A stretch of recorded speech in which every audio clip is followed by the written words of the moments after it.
Good evening, everyone. We're going to be started in just 1 minute. We have a quorum, so I'm going to turn it over to Jane. Okay, thank you all. Thank you so much, and welcome to our Community Board 10 General Meeting. Today is Thursday, June 15th, and we are ready to begin. As we do with all our meetings, we will begin with the Pledge of Allegiance. If I can ask you to please stand. Our flag is here in the corner. Salute and pledge. I pledge allegiance to the flag of the United States of America and to the republic for which it stands, one nation, under God, indivisible, with liberty and justice for all. Thank you. You may be seated. And first, we have an adoption of our agenda. Thank you. I see Diane and Julie seconded. Thank you. All in favor? Excellent. Next, we have an adoption of our minutes. Do we have a motion? Here. Yes, and it is seconded. All in favor? Thank you. And now we will begin our public session. Once again, for our public session, it is limited, so please, I ask you to watch your timing. We want to first welcome from our elected officials' office. We have Lori Windsor here from Congresswoman Nicole Malliotakis. Hey, Lori, you coming up to say hello? You know you have to come where the camera can see you. That's the rule. Thank you. Thank you, Jane. Good evening, everyone. Congresswoman is still in D.C., coming back, I think, tonight, possibly. Anyway, I'm here on her behalf, representing, and I'm happy to be here. So just two things. One of them is that she has legislation pending, a tax relief bill that's made it out of its committee from Ways and Means. It would be for tax years 24 and 25, individual $2,000 and families $4,000. So hopefully that will pass. Second thing, I'm going to say it again because we're getting bombarded with passport requests.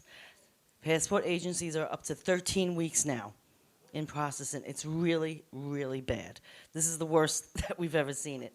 And people are buying their tickets and ready to go on vacation and go see family, and they can't because these passports are just not being processed in time. Even with expedited, it's 9 weeks. So if you plan on traveling anytime in the near future, just please, please, look at your passport before you buy tickets. But if you need anything, please feel free to reach out. We're on 77th and 3rd, and we're there for anything you need. Thank you. All right. Thank you so much, Lori. And next we have from Assembly Member Tanousis's office, please welcome Basil Kapitanakis.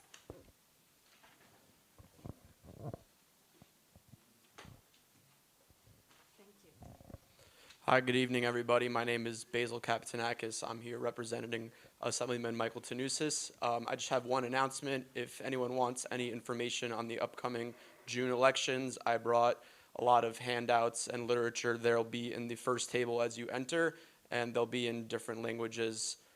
Feel free to take and pass them out to whoever wants. And if you need anything, if you have any questions, feel free to always reach us at 718-439-8090. Thank you. Thank you so much. We're not related, but I have to say there's something about that name that I really, really like. So thank you so much, Basil. Next, we have from Council Member Justin Brannan's office, please welcome Gabriel Woods. Gabrielle, sorry. I'm so sorry. I appreciate the text. Thank you. Hi, everyone. I'm Gabrielle. I'm Councilman Justin Brannan's Director of Community Affairs. Nice to see everyone. I hope you're enjoying the lovely evening. So Justin is doing a lot right now. He's doing budget stuff. He's currently over at the senior prom at Dyker Beach Golf Course. So he's really busy, so I'm here on his behalf. We don't have any real official announcements or updates other than reminding you all about the really fun summer events that the councilman is sponsoring. We have the Bay Ridge Green Market. Come on over, say hi. I was there last weekend. You'll see one of us from the office there every weekend. That's at the Walgreens parking lot on 95th and 3rd Avenue. It opens at 9. every Saturday. Then we have movies under the stars. That's been really fun. The outdoor movies on the big screen in all our local parks. The next one that's coming up is not this week, but the following. So that's Friday, June 23rd. It's always, it's not always at Shore Road Park, 79th Street, but that's where it's going to be on June 23rd. That's the concerts, which is the next thing I was going to say. Those are coming up in July. Those are always at Shore Road Park and 79th Street, and the first one is Tuesday, July 11th. It's the band Head Over Heels. We're really excited to get started with the concerts. We'll hopefully see you there.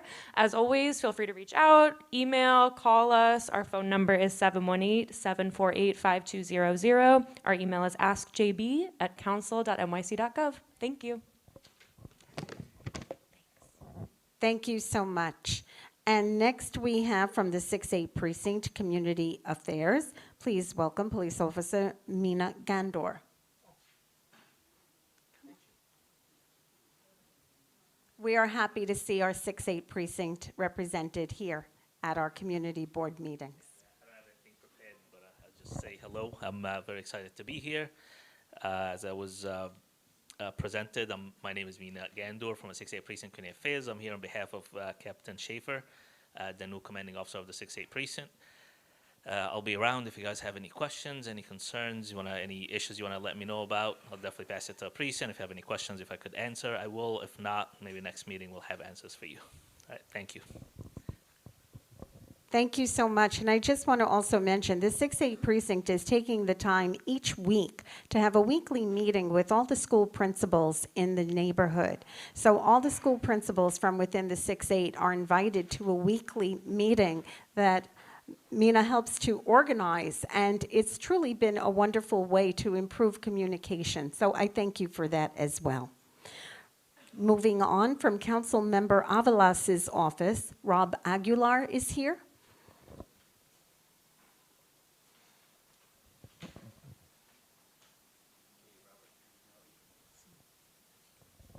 Good evening, everyone. My name is Rob Aguilar from the office of Councilmember Alexa Aviles.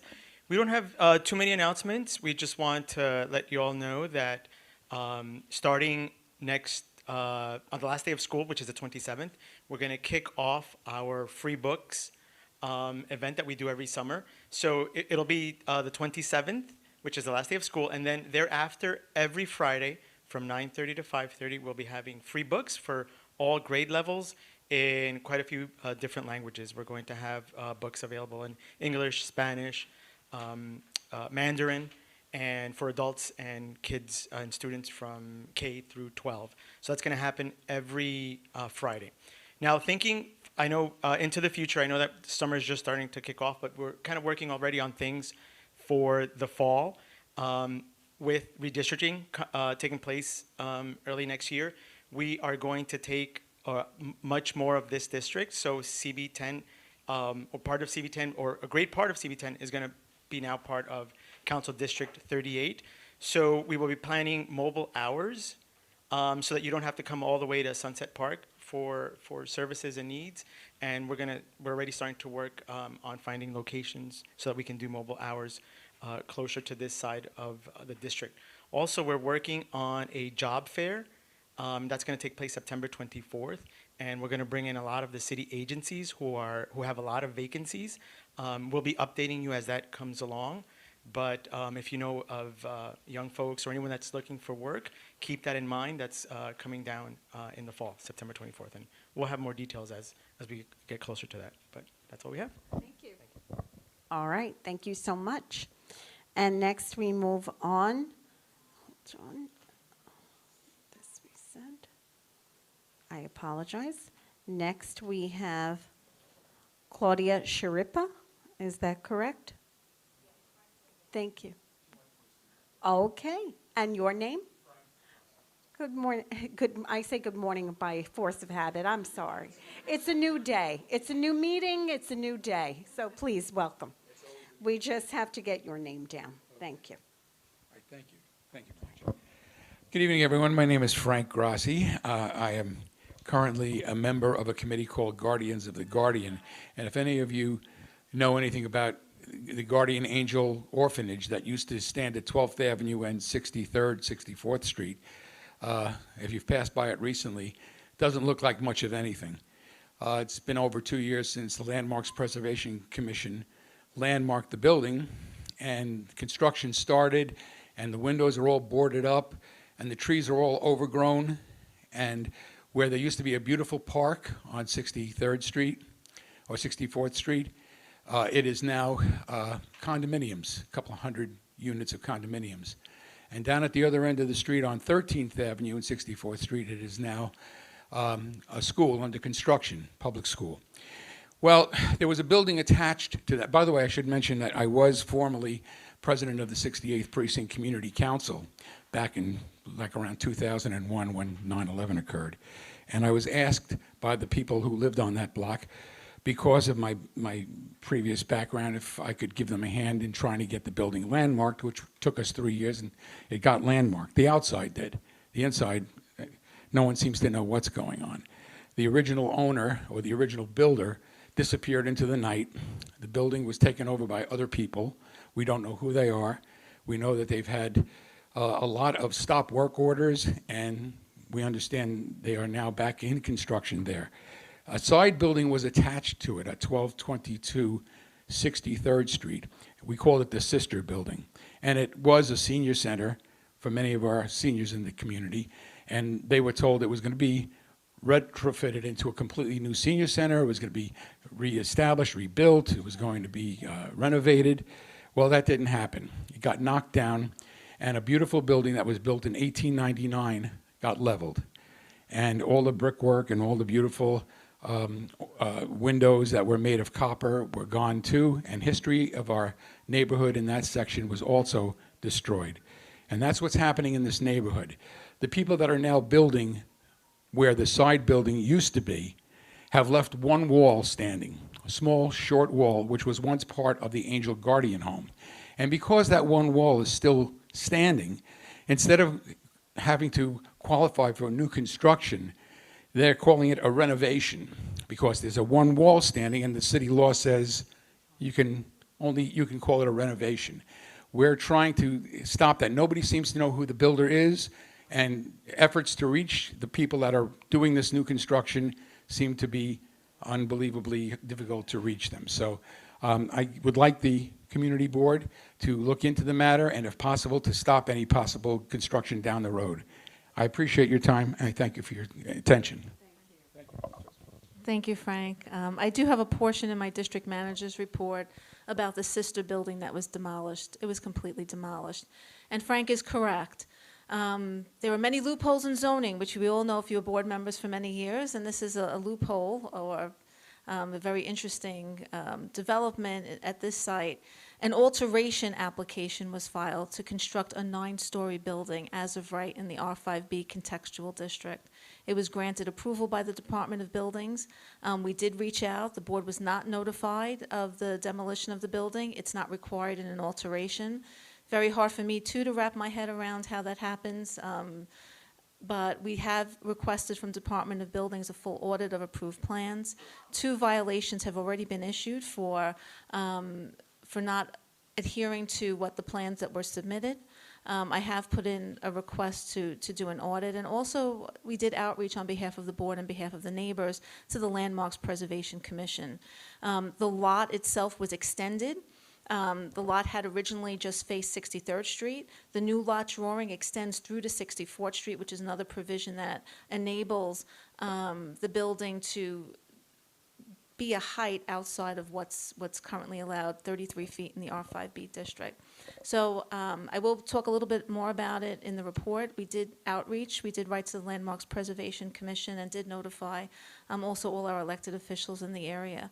And we'll keep you posted. We are concerned, too. A 9-story building behind the Angel Guardian home, the first landmark within Diker Heights and Community Board 10, we want to make sure that what protections need to be made. There were mitigation efforts that were discussed at the LPC hearing.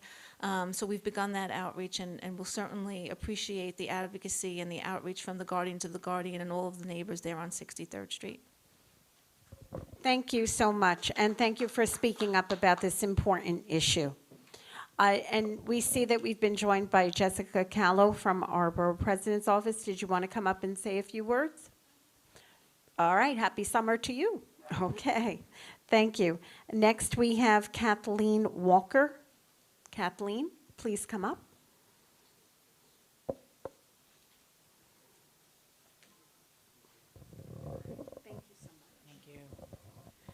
Hi, this question is to NYPD, and I'd like to know what's being done to stop the fireworks in the middle of the night on Shore Road Park, between 79th and 74th Street, right on the periphery of Severian High School baseball field.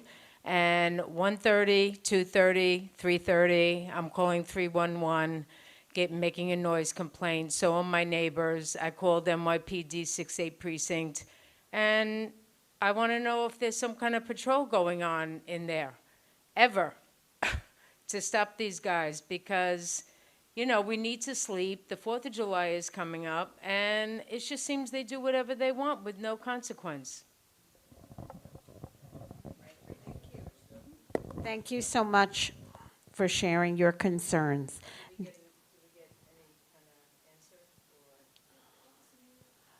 Officer Gandor, did you want to respond in any way to that? To the CO, and then we're gonna see the stretch really thin, so trying to move the resources around, but that's obviously on our radar, as long as I haven't heard somebody whispering the drag racing on Shore Road. So Shore Road is definitely one of the concerns. And you guys will definitely see more patrols, more patrolling over there. Okay, I thank you. Thank you. And I apologize when giving a response that we are asked to come up front next time. Okay, thank you. Next, we have Elizabeth Lovejoy to speak to us about the Bay Ridge bid. Good evening, fellow board members. Thank you for attending. First, I would like to introduce myself. I am Elizabeth Lovejoy. Other than being a board member of Community Board 10, I am the interim executive director at the Bay Ridge Fifth Avenue Business Improvement District. A bid, if you're not aware, is a geographical area where local stakeholders oversee and fund the maintenance, improvement, and promotion of their commercial district. Second, I would like to briefly discuss a concern that was mentioned during last month's board meeting, graffiti. As a bid consisting of board members and staff, one of our priorities is maintaining beautification efforts. Currently, we have a contract with Block by Block, our supplemental sanitation team. You may have seen our team walking on the avenue, proudly wearing the bid logo. So not only does Block by Block maintain our corner trash receptacles and the newly installed bins that we have on the avenue, but they also remove and cover graffiti tagging on storefront gates and building exteriors, including brick. However, eradicating graffiti, it can be a tedious process. Graffiti removal depends on the weather. When the temperature is 50 degrees and below, the power washer and the chemical solvent used for removal become ineffective. Graffiti dries faster and can have a tendency to penetrate deeper into porous surfaces, such as brick during cold, rainy days or nights. So when the weather becomes warmer, we do see an increase in tagging, unfortunately. So I am on the avenue quite frequently, and once graffiti is spotted, I immediately send a maintenance request to our clean team. So if anyone should have any questions or you see any graffiti on Fifth Avenue between 65th and 85th, let me know. I have my business card and brochures in the back. Thank you. Thank you, Elizabeth. Next, we have Morris Denmark from the Fort Hamilton Library.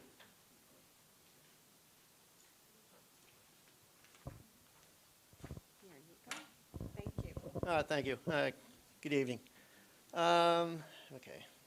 Let's see. Okay, every summer the library system all over Brooklyn, of course, holds a summer reading programs for the children and teens, of course, and adults. And this summer will be no different. We have the summer reading program this summer after school lets out. And we will be holding lots of programs for the kids, and we have gift books for the children that come to the programs this summer. And we have a special note. We have a very nice chess program. If you have grandkids, children, or nieces, nephews, it begins at 12 o'clock. It'll start July 8th, 12 noon on Saturday. And the teacher is a really good chess master. He's really very good chess player, and he's a good teacher. So Saturdays beginning July 8th at 12 noon.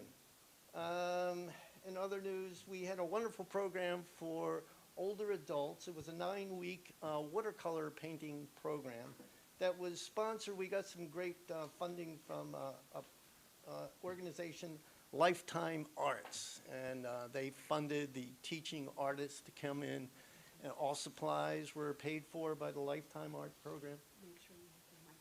Oh, I'm sorry. Okay. And it was a great program. We had a really good turnout. And let's see what else we got. It seems like the MTA will be constructing something in front of our library on 4th Avenue. What is it? It's on the side, it's on 95th Street. Yes, 95th Street and 4th, I believe it is. It's right in front of our building. They actually had to come out and they inspected our foundation and to see if our building could withstand whatever it is they're going to be banging and tearing up the street in front of our library. So anyway, so that's sometime in the fall they're going to begin some kind of construction. The library has new public computers, which are very nice in our library. And we will be continuing. We have story time 2 times a week for the toddlers and the young kids. So these are some of the things that to look forward to in the summer with the library. Hope to see you there, and thank you. Thank you. Okay. All right, thank you so much. Next, we have John Lovett coming to speak to us about the pickleball park.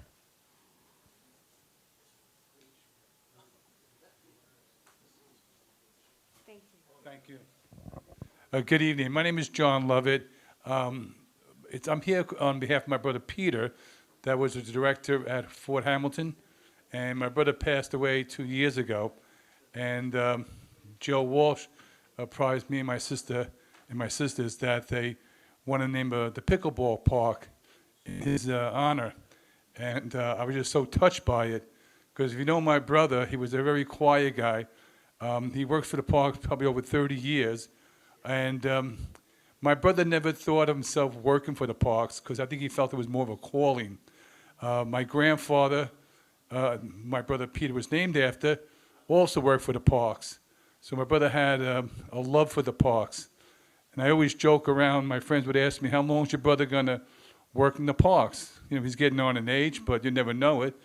And I says, when the last squirrel leaves Prospect Park. So my brother, he really wanted to he was about the community, he was about the seniors and the young kids. And he always wanted to think of ways to bring them together.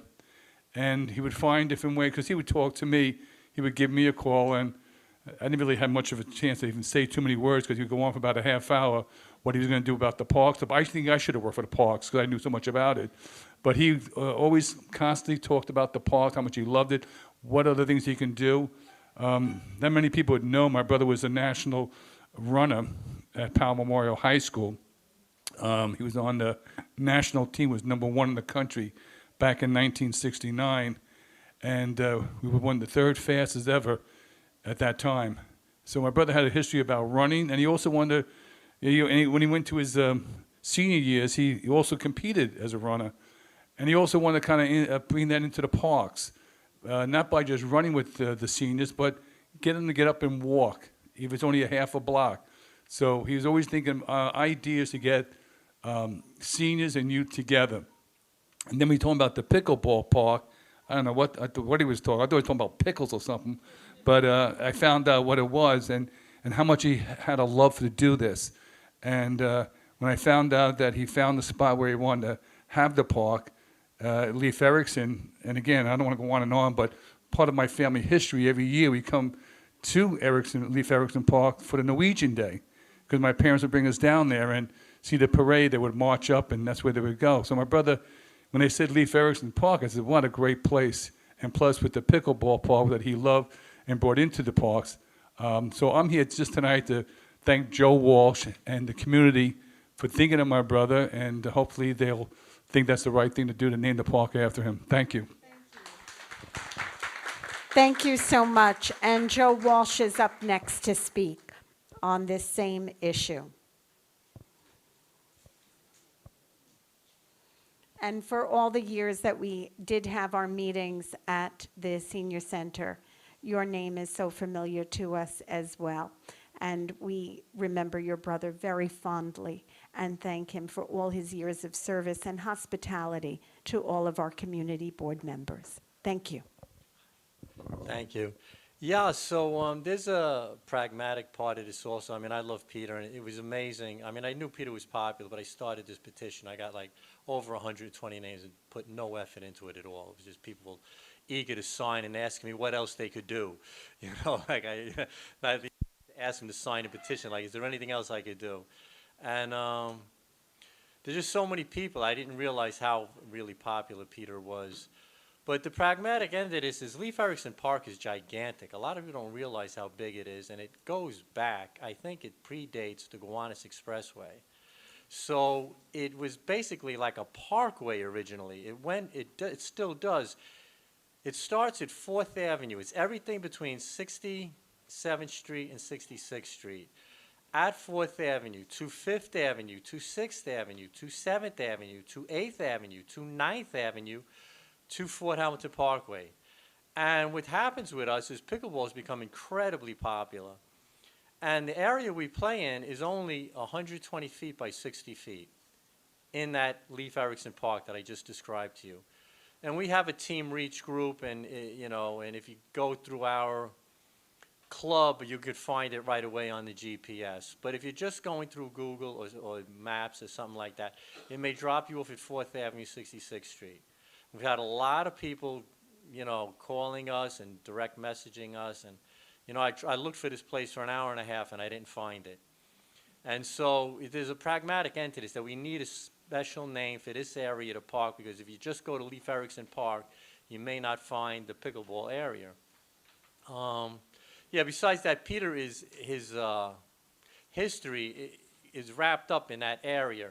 When COVID, well, first of all, pickleball he loved pickleball in the beginning. He did have to get talked into it. There was a little guy named Richard Fahey, I think was his last name. And it sounded a little funny, like, what is pickleball? But once he actually started it indoors, and he's seen people with walkers, parking their walkers, getting on into that little court and swatting that ball. And, you know, and like, I had no clue these people could move like this. And so many people were really improving physically, because he was always pushing the dancing. But a lot of people are intimidated to, you know, get up and dance. But the pickleball was, you know, more people were willing to do it. And then when COVID hit, he was like, I don't want to lose all this progress. I got like a lot of people that are moving around so much better than just 6 months ago. And so he was determined to get them outdoors and to get this, because you were allowed to have the outdoor park during COVID.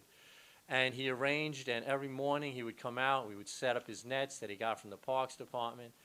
And then when that program was ending, he talked to me and a few other people, and he advised me with Partnership for Parks, which is a 501c3. And they gave me $1,100. Peter helped me with the application and all of that, and I got 4 pickleball nets. And we started our own things. I mean, right through the winter, we were shoveling snow to get out there. We played the whole time. And Peter had initiated that, and I just think it's a great idea.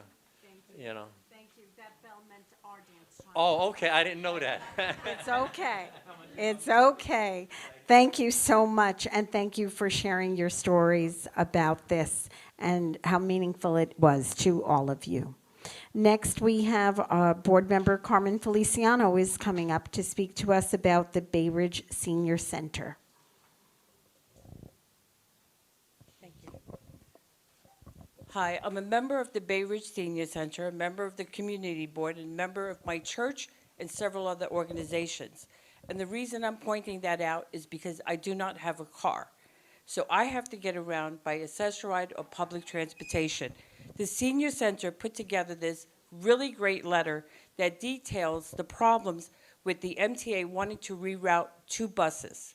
And so I'm here today to just say, please take a minute, read the letter, sign it. I'm going to be sitting there. You can give it to me now or afterwards, because a lot of the seniors, this is the only socialization that they have. They wouldn't even come to a meeting here because of the time to plead their own case.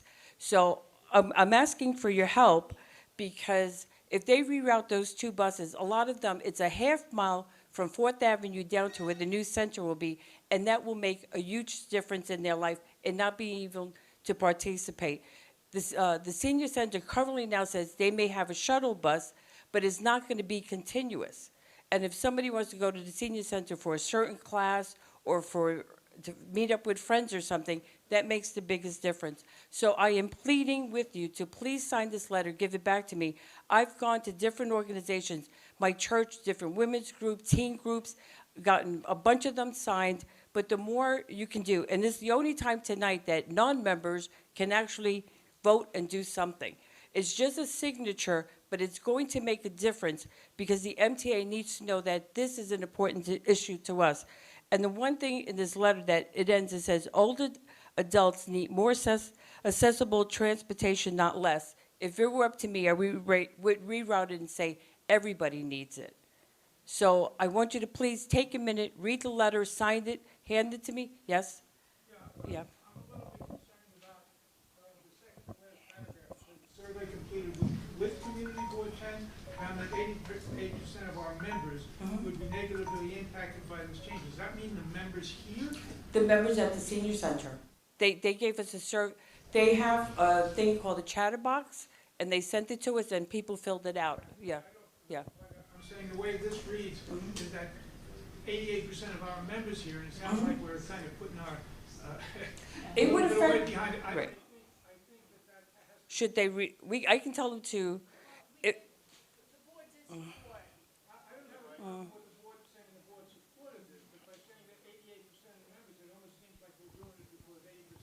Of the members here, you know, are going to be affected. I'm a little bit concerned about the language.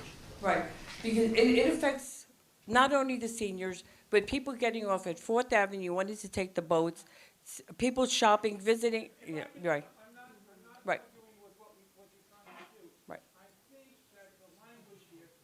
It seems as if Community Board 10 is kind of, you know, like behind this, and I feel that that's not a problem, okay, just from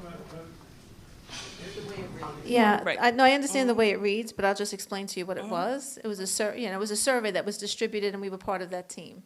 not a problem with that, but it makes it like, we're saying like we're going to be the ones. Yeah, we'll change the word to respondents. Right. 88% of the respondents. Right, I can ask Josephine, maybe we could just, maybe Community Board 10 could put out a separate letter for people to sign or do something else. Change one word Yeah. to say 88% of Yeah. respondents. Okay. All right. I just want you to be aware of these changes, how it affects people. Thank you for pointing that out. And if you can sign it tonight, I'll hand it back to them.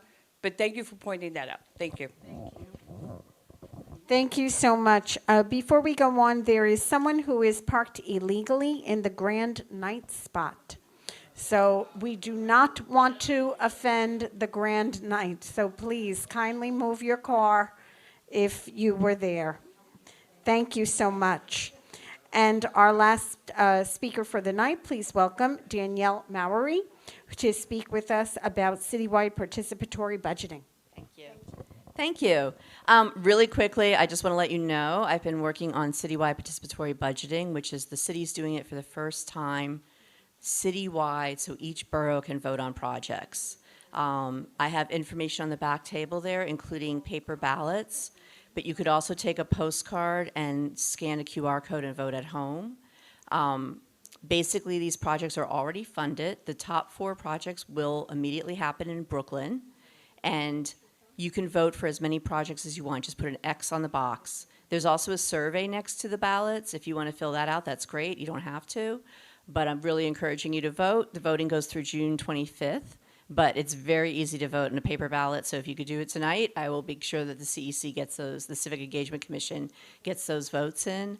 And there's a lot of great projects. It's a whole process, which I'm happy to explain to anybody if they want to hear more about it. It's similar to what city council members have done. It's just in a bigger scale, and it deals with projects that are more projects and services versus capital expenses.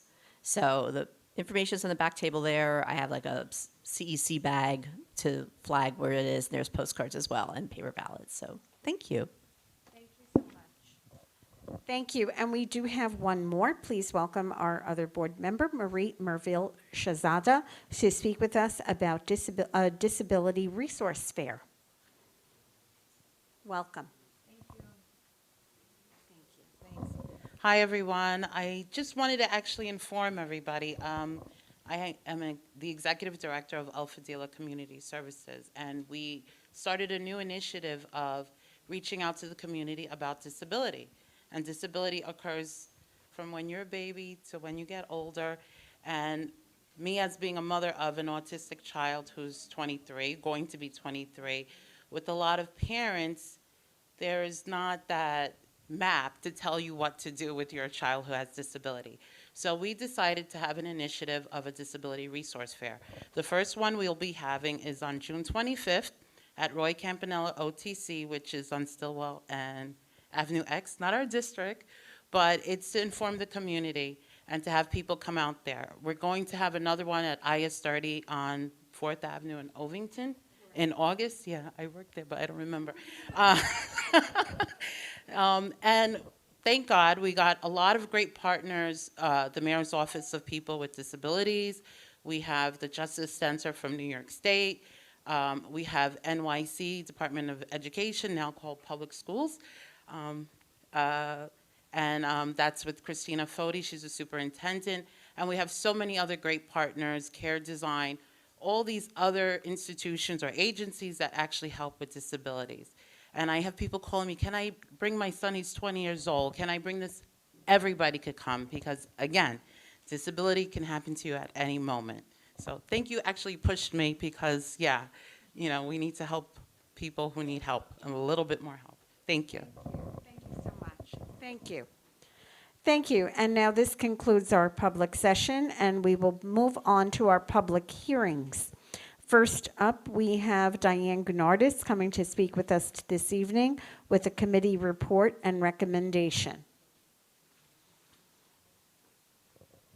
And this is from our Parks Committee. Good evening, everyone. So the members of the Parks Committee met in quorum via Zoom on Tuesday, June 6th at 7 p.m. to discuss 2 agenda items. What I will report on is the first agenda item. The first discussion was a request to co-name a portion of Leif Erikson Park as Peter Lovett Pickleball Park. This request was submitted by Joseph Walsh, a friend of the late Peter Lovett, who passed away in April of 2021. Peter was a familiar face to so many in Bay Ridge, and especially to those of us on the community board. Whenever our community board 10 meetings were held at the Bay Ridge Senior Center on Fort Hamilton Parkway, we were always greeted by Peter with a smiling face. In attendance at this meeting that we had via Zoom were also Peter's brother John and his sister Mabel. John spoke at great length, recalling how Peter loved the parks in his neighborhood and how they both were an outstanding team competing together at various meets. Peter was well known throughout Bay Ridge, not only from community members, but also by members of the New York City Parks Department. James Morris from the New York City Parks Department spoke about how Peter worked closely with this agency, and his name was well known throughout the Parks Department. Peter kept the park open during COVID and made it possible for our seniors to engage in the sport of pickleball at one area of Leif Erikson Park, specifically at 66th and 67th Street and 8th Avenue. Mr. Walsh indicated that he had already obtained, at that time, 76 signatures on a petition to support this request in a matter of a few hours, and that he would continue getting signatures to strengthen the request. John read a quote that he received from a community member, which sums up how people felt about Peter Lovett. It reads, "His spirit and life keep on giving at the pickleball courts in Brooklyn. As the senior center director at Fort Hamilton, he introduced the sport there at Leif Erikson Park. The game has expanded beyond seniors, and he would be humbly proud of his efforts. The sense of community that has evolved is a wonder to behold." A motion was made by Jonathan Bova and seconded by Leo Dan Castillo to approve the request to rename a portion of Leif Erikson Park as the Peter Lovett Pickleball Park. The motion passed unanimously. And so now we have a motion on the floor. Any discussion? Steve?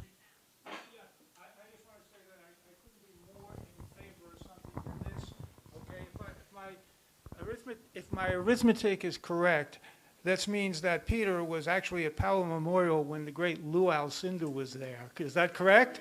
All right, when that's Jabbar, right? And he was a runner, so that that's who this person was, and I want everybody to know that. I do have one question. Is this going to be the word park, or would it be the pickleball courts? Because if it's a separate park, how would that affect funding?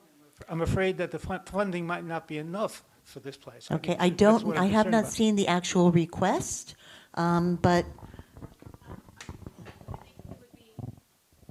As it's been done when it's a section, it would likely be courts, the pickleball courts. Peter Lovett, yes, courts, correct.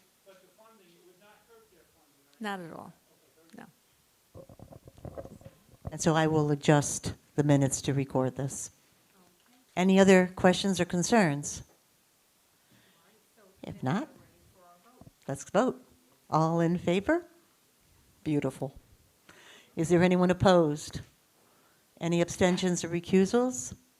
Thank you so very much. Congratulations. We're honored to name him, to recommend this. Thank you so much. And once again, our thanks to the Lovett family. Thank you. The next three items will be shared by Chris Ellison from our Police and Public Safety.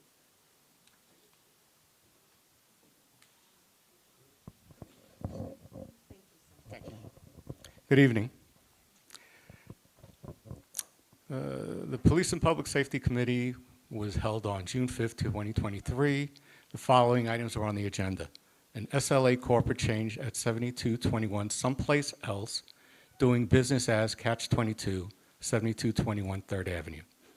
Second item was a new SLA liquor, wine, beer, and cider license at McGuire Restaurant Corporation, 6602 14th Avenue. The next item was an SLA renewal application at Malloy Restaurant Corporation, doing business as Blue Door Souvlaki, 8413 3rd Avenue, including a change of method of operation. The corporate change for 7221 Someplace Else LTD, doing business as Catch 22, located at 7221 3rd Avenue, Brooklyn, New York, 11209. The premise is a bar tavern known as Catch 22, located at 7221 3rd Avenue, Brooklyn, New York. The premise currently does have a New York State SLA liquor license, number 1011959, due for renewal on September 30th, 2023. The current owners are Michael Gufreda and Vincent Gufredo, each having equal shares in the corporation, 7221 Someplace Else Ltd. The change is Michael Gufredo will be removed as a shareholder, giving Vincent Gufredo 100% of the shares. On September 27, 2013, an application for renewal was submitted to Community Board 10 with no changes to their method of operation. Hours of operations were listed as 12 p.m. and nothing else on it. The stipulation, updated October 9, 2013, signed by Michael Gufredo, states the following: roped-off area outside of the establishment for smokers. Security personnel walk the perimeter of the outside of the establishment in an effort to move patrons away from the residential block and to keep the outside area free of gatherings and patrons. The windows of the establishment must be closed by 10:30 p.m. The establishment must keep noise levels within legal decibels. There was no new CB10 liquor license application questionnaire submitted by the applicant, only the questionnaire that was submitted on August 27, 2013.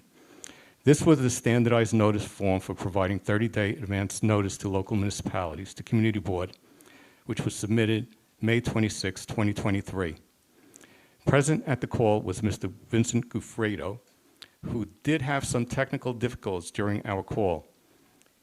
He was represented by attorney Mr. Max Bookman, XY, who was not present.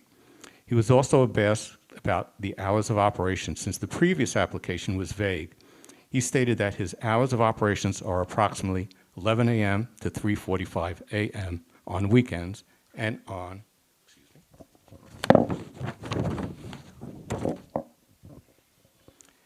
weekdays, usually earlier. The SLA hours of operation has the hours of operation as 12 p.m. to 4 a.m. 7 days a week. Members of the board / committee wanted more definitive hours of operation. Mr. Guifredo stated he opens earlier due to the pandemic and to accommodate suppliers who now deliver on earlier schedules. When asked about patrons, he told us they usually come into the establishment at approximately 3 p.m. When asked about closing, he stated under New York State law he is allowed to close at 4 a.m. The establishment does have several 311 calls in 2022. There were 22 complaints in 2023. I'm sorry. In 2022, there were 22 complaints, and in 2023, year-to-date, there were 8 complaints. Mr. Guifredo said that he wasn't aware of the complaints, and in the past, when he was made aware, they were addressed. Board members did discuss with Mr. Guifredo the issue of closing late and noise complaints. 2 members of the public were on the call. Ms. Vicky DeLuca, a resident, stated she did have issues in the past, mostly with loud music going till 2, 3 in the morning. Mr. Guifredo did apologize to Mr. DeLuca and said he would tighten his security. Another question from the public from another resident was Mr. Cohen was on having management at the establishment on site during hours of operation. Mr. Guifredo responds is that he is the general manager and the employee who bartends is the manager when he is not on site. He did state his employees have been there for several years and are trained bartenders and manager. The committee wanted more input from the 6A precinct on any issues. They were invited, but not on the call. They are having staffing issues within the Community Affairs Unit. In fairness to the applicant, we had asked him to confer with his attorney on possible changing his hours of operation. We also requested what security company he utilizes. He stated it is Proteus, which is also used by other establishments in the area. The committee also wanted input from the 6A precinct. The committee wanted to know if he would work with us in his hours of operation, who his manager is on site, and whom can we call if issues arise. No motions were made, and the discussion was tabled for more information. Currently, this is only a corporate change, and the applicant is up for renewal September 30th, 2023. Just an update.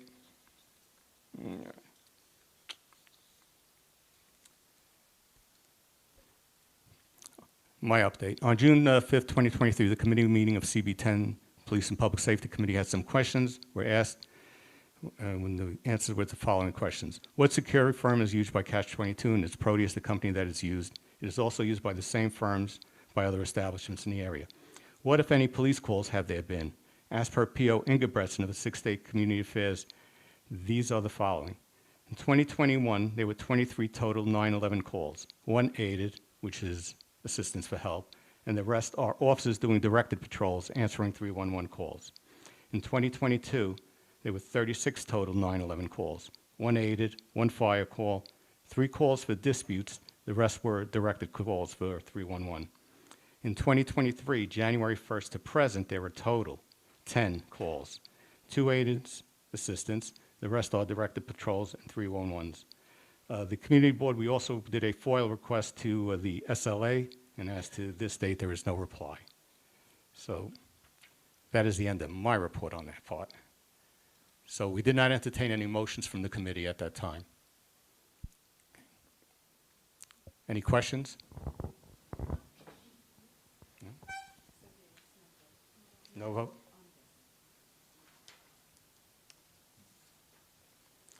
The next item on our agenda was a new SLA listed license for McGuire Restaurant Corporation located at 6602 14th Avenue, Brooklyn, New York, 11209. This is a new on-premise SLA liquor license.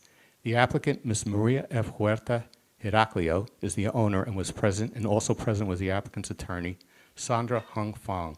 The premise will operate as a restaurant with background music and have occasional acoustic music. The hours of operation will be Monday through Sunday, 9 a.m. to 11 p.m. There is a certificate of occupancy on the first floor for 55 people. A menu and floor plan were presented to the committee. After the discussion period, the committee's decision is to deny the applicant unless the applicant agrees to the following stipulation. The premise will operate as a restaurant. The premise will be no sale or consumption of alcohol on the premise until the appropriate license is issued by the SLA. The applicant will not serve or allow BYOB until license is obtained. The owner-manager will be on site during all hours of operation. On my notes. The hours of operation will be Monday through Sunday, 9 till 11. There will be no smoking permitted. The doors and windows shall remain closed with any amplified music. Background recorded and/or sound levels remain below the level permitted by New York City Noise Code. Once the SLA license is obtained, the committee board may call upon the applicant to address any concerns that may arise. There will be at least 20% visibility view into the establishment at eye level. The applicant agrees that should it change its method of operation, it will give notice and meet with the community board committee at least 45 days in advance of any such change. The applicant has agreed to the above stipulation. The committee met in quorum. The vote was unanimous in favor. So therefore, I put it to a vote to the board. All in favor? Do we have any discussion? Oh, sorry. Do we have any discussion? Yes.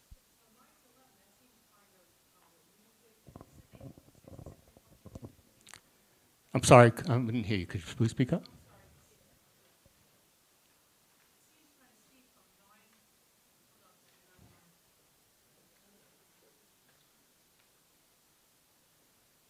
From 9 to 11, that's kind of steep, from Monday through Sunday. It's a neighborhood. Correct. It's 9 a.m. to 11 p.m. Yeah, Yes. That's- It's a restaurant. I believe, 9 a.m. to 11 p.m. And you said there's going to be music there. there is background music, and there will be only acoustical music. So- Right? No outdoor music. To me, it's a little bit steep. That's just my opinion. Yeah. Early in the day? Yes, early in the day, and, you know. Probably, yes. There was a menu provided. Mhm. Okay. I believe Ms. Huerta is By 9. So it's not like a bar that's going till 3:45 in the morning like Correct. the other place. It's really, really hard to make it in the food business. You need to have a lot of hours of operation. I do catering. It's really brutal. The cost of food is insane. Staff is hard to get and keep. You need enough hours to be able to keep your doors open. Well, usually a lot of the restaurants open early at 9 o'clock. They do take a lot of deliveries, et cetera. Right, so they do some cleaning before they start. I don't know if Ms. Huerta? Thank you. So This is the owner, correct? yeah, Please the owner identify and the yourself. manager. Yeah. Yes. So just to address your concern, we're not planning to make it like an alcohol-based establishment. It's more like the drinks are there to accompany the food, but we're mainly a restaurant just to serve the community. It's not like we're trying to be, like, I guess, something bigger than that. Just like, even though the hours of operation are 9 to 11, we don't start the music till like probably 1 or 2 during the day, and then towards the end of the day, we kind of lower the music just to respect the community too.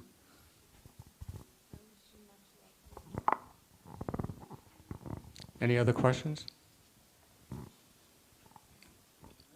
Okay. So we did meet in quorum, so we'll put it to a vote. And this is only for board members, all board members. Those in favor, please raise your hand. Any opposed? Any abstentions? Unanimous. Third item on the agenda.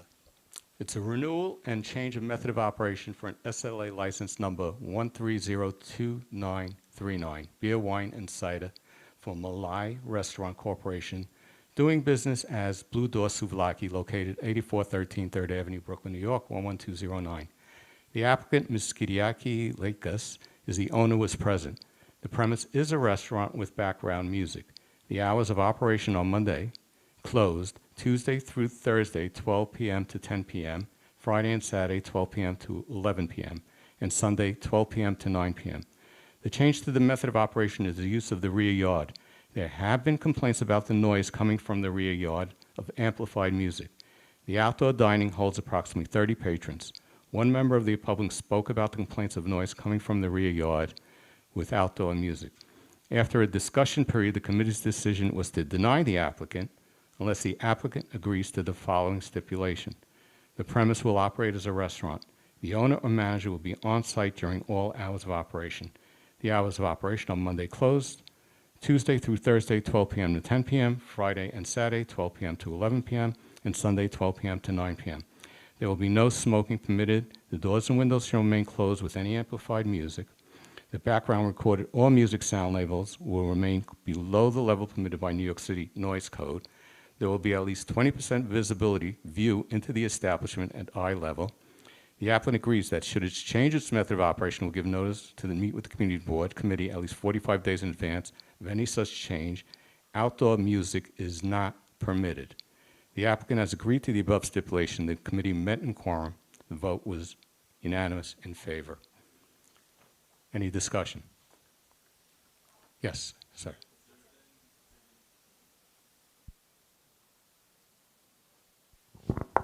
So first question, what is the actual change in operation? Maybe I missed that a little bit. The change of method of operation, I'm sorry, is the outdoor use of the backyard. Without any music? Correct. And then has there been previous complaints about music or sounds from this restaurant previously? Yes, there were previous complaints. I know they were addressed at the community board level. The community board did notify the owner's attorney, and they slowed down a bit, but there was still some complaints. Any other questions? Okay, thank you. All right. I guess we'll put it to a vote. All those in favor, please raise your hand. Any opposed? Any abstentions? It's moved. Thank you. That's the end of my report. Thank you so much, Chris. And next we have a report from Zoning and Land Use, and Doris will be sharing with us information about the citywide zoning for carbon neutrality text amendment. Thank you. And, the committee met twice this month. The first meeting was a presentation by the Department of City Planning on the City of Yes for zoning for carbon neutrality.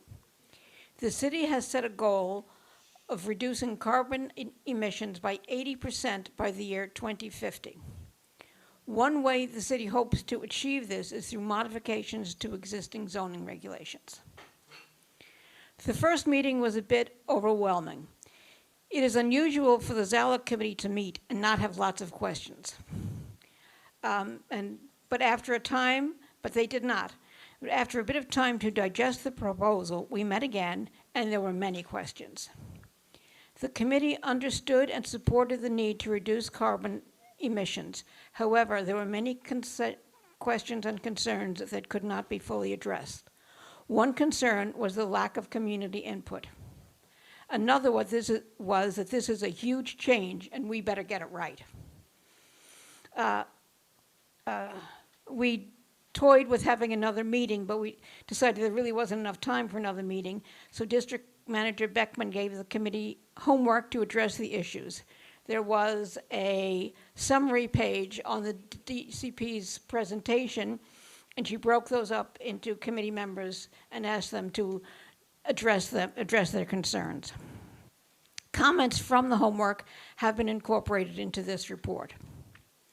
The Department of City Planning proposes zoning text amendments to allow greater area of rooftops to be used for solar. Their comments on wind power were very vague. Buildings of 25,000 square feet or more will need to be retrofitted to allow for more energy efficiency and to convert from fossil fuels to all-electric power. Buildings will have to use heat pumps. For resiliency purposes, these heat pumps cannot be in basements because of flooding issues. Where will they put them? How large will they be? Concerns were raised about placement of these issues. It was mentioned that they should not be allowed in the front of buildings and that they should be covered. They will reduce noise, but we do not know how much because there were no details provided. At this time, DCP does not propose to require 1- and 2-family homes to retrofit. The DCP could not provide any information on the cost involved in retrofitting. They did say that there are loans and grant programs available, but left it to us to investigate further. Regarding the cost, it was asked, how will this affect affordability? We have a housing crisis in our city. Will this make it worse? In order to accommodate the shift away from fossil fuels to all-electric power, the DCP says that we will need several energy storage systems, ESS, in our community. It is a battery backup system. They are lithium-ion batteries. They showed us an example of an ESS at the Barclay Center. Currently, an ESS is allowed as of right in certain commercial or manufacturing zones. The zoning text amendment would allow them as of right in residential groups, in residential districts as use group 4, a special infrastructure, a community facility, if they are less than 10,000 square feet. 10,000 square feet is big. And, they did not have an example of an ESS in a residential district like ours. I asked for an example of one anywhere, and we have not received any. An ESS is new technology, a new use group. It should require some review and community input. The zoning text amendment does not provide for review. They would be as of right. And DCP could not tell us how much battery storage would be needed in our community. The proposal also makes changes to rooftop greenhouses. They are limited to 25 feet in height above the zoning height. There must be a setback from the street wall, but otherwise it may cover the entire roof. How can there be a setback if it covers the entire roof? And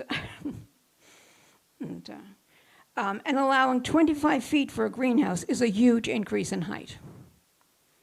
While the DCP discussed the use of solar and the move away from fossil fuels, they did not discuss the impact of alternative electrical power, which use cobalt and lithium, both of which are extremely hazardous to the environment.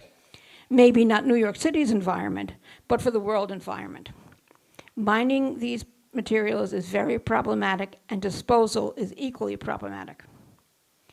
The DCP says that Con Ed is prepared to upgrade the electrical grid by 2040 to accommodate these needs.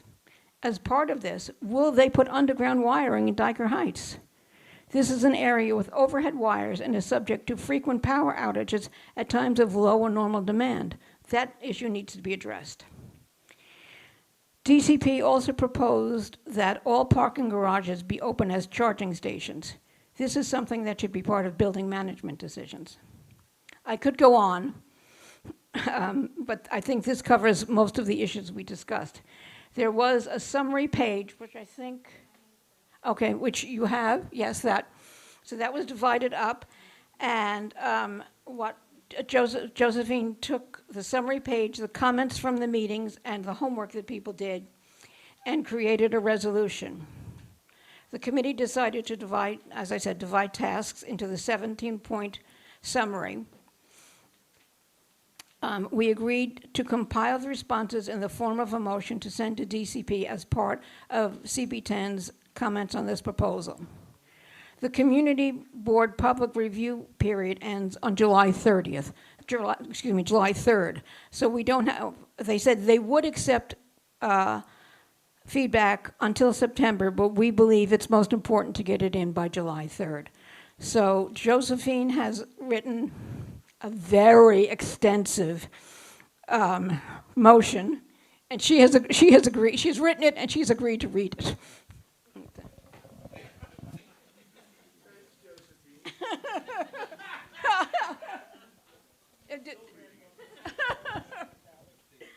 I'm ready, okay.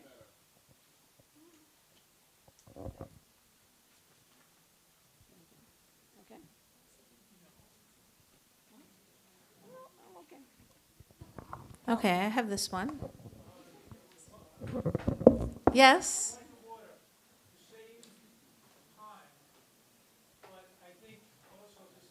Voice. I make a motion that we take 10 minutes to read this, okay? And then if there's questions, we can give them to you. If that is permissible, I don't know if it is. Okay, that's fine. I think I could read the preamble, and then the 17 points, everyone take a minute to read? Okay, 10 minutes, a few minutes. I agree. Thank you, sir. So he so moves. Madam Chair, is that, okay? We have to vote. Do I? Wait. Jane has to. That's fine. That's fine. Thank you. We have the motion on the floor that we will read the preamble to this, and then everyone will have a few minutes to read the rest of the report of the motion on their own. Seconded. All in favor? All right. Thank you. Okay. Oh, yes, one recusal, Larry Stelter. So the motion is to express conditional support of the City of Yes zoning for carbon neutrality at this time. Community Board's resolution begins with, whereas the New York City Department of City Planning provided broad and general public presentations on its City of Yes zoning for carbon neutrality, ZCN, explaining the need to modernize zoning regulations in order to meet New York City's ambitious 2016 goal of 80 by 50, reducing carbon emissions 80% by 2050. And whereas the proposal is summarized into 4 topic areas: energy, buildings, transportation, waste and water, and whereas while New York City's environmental goals are widely supported by members of Community Board 10, there remains many details, questions, and concerns about this 17-point proposal. And whereas detailed changes to the zoning text were not released until after ZCN's certification to the City Planning Commission in January of 2023, and not until May of 2023 to community boards.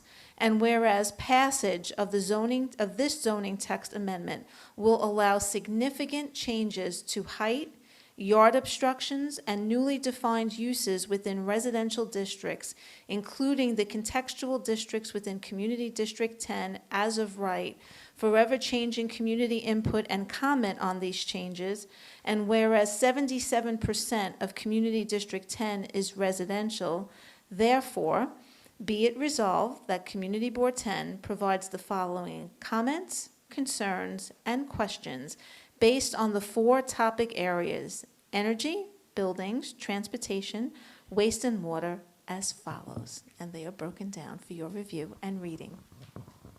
So these were all submissions by members of the board of the Zoning and Land Use Committee. Happy reading.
Thank you.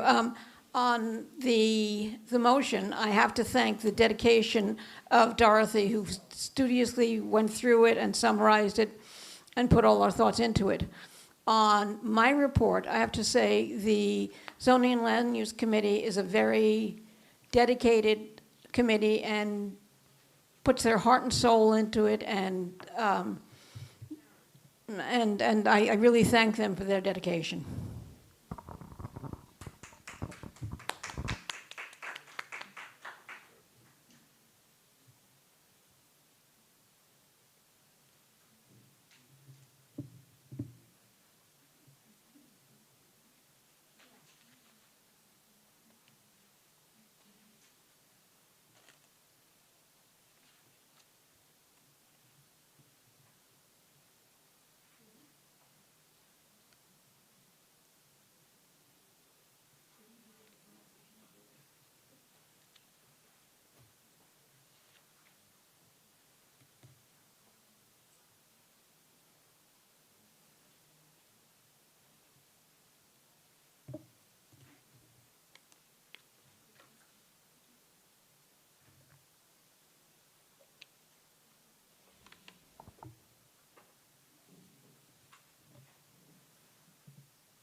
What's the time limit? Is everyone good? 5 minutes. That's it, no?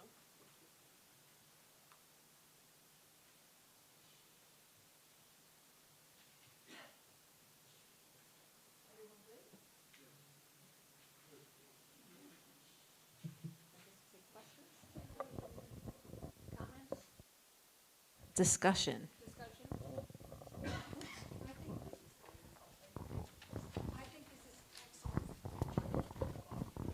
I think it's so excellent. My suggestion is that we minimize, if not eliminate, the category of questions, because many of the things that are defined as questions are really equally concerns. And I think the questions may just be brushed aside when the powers that be look at the document. So I think that it should be concerns, and that we should be a little more bold in saying that, I don't want to ask the question, how will the front yards look? You know, I think we should say that we are opposed to solar panels in the front yards. Not in favor. Okay. So the content is great. I just want to tweak that part.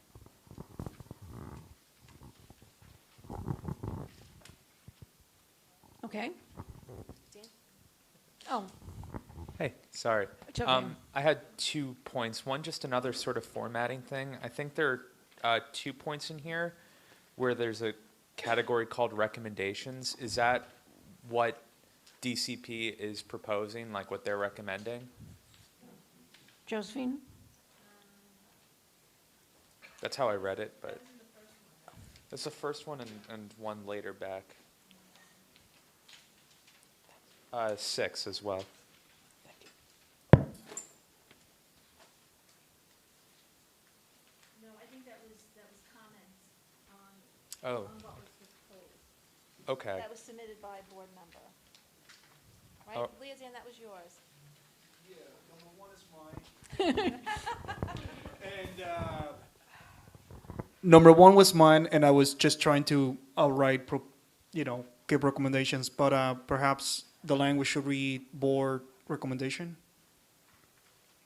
And also, with regard to the questions, I think on the last meeting, we acknowledged that we will probably ask as many questions and concerns to planning first. We're still going to have an opportunity to provide our definitive recommendations once we hear back from them. If we hear back from them. Excuse me, sorry to state the obvious. I think the concern was, in speaking to other community boards, that the City Planning Commission is going to vote in September, and that the public portion of this text amendment is going to close July 3rd. So will they, I guess the concern is, that we talked about after the meeting, is will they look at, our submission after the public comment period, if it's a day before the vote in September? And our board does not vote in time. We don't meet in time for the September 10th because we meet the following week. But that doesn't prohibit us from submitting it, getting responses, and then having another meeting if we need to, a special meeting. We have a question here. Is it possible to raise concerns about what's in it now? Is that okay? Yes. I just noted 3 things when I was looking through it. One is that there seems to be a lack of encouragement for public transit, not with the motion, but in general. there's a lot of talk about parking, but obviously we could, if we're going for a more green infrastructure, we want more public transit, and particularly buses, I think, in our neighborhood are severely lacking and often delayed.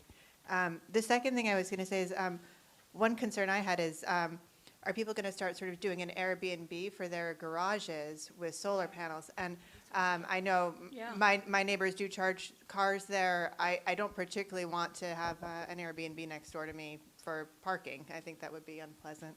And then the third concern I wanted to raise was about the greenhouses on the roofs. It doesn't seem to specify that it would only be for food production. And I did kind of wonder if it would include cannabis, and I think people probably don't necessarily want to be next to a giant cannabis greenhouse. So I thought maybe that was something that might want to be restricted in the when it comes to My understanding under the state law, the senator's here, I don't know if he knows it off the top of his head, that in the state law, cannabis sold in New York is not allowed to be farmed from greenhouses. Oh, okay. Well, I guess that would. But I will triple check that from indoor buildings, that they're from outdoor farms throughout New York, because that was brought up at a session that I was participating in at a different meeting with some community boards, and that was raised. But that's a good point. I will triple check that. Thank you, Josephine. I also have another concern that I didn't bring up. Most of our water treatment plants, our sewage plants, produce methane. and it's flared off. The only place that I know that it is captured and used for home consumption is at the Newtown Creek plant. And I think we have a form of gas that is being just burned off into the atmosphere when it could be used, and I think there should be more of an effort to capture that and use it. And I may regret that because they'll come back to us and say, we need a new building at Owl's Head. But it's for a good reason. We have a question here. But, yes. Chris? No, okay. I was just curious on number 4, using, I see a lot of mention of, solar and wind, and there's no mention of tidal or dynamic tidal power, just like you were saying, recapturing, the flare-off from the treatment plant. We are a waterfront, and for example, on Roosevelt Island, there's the Roosevelt Island Tidal Energy Project run by Verdant for a number of years, where it's below the water. The energy that the water and the tides produce naturally is captured.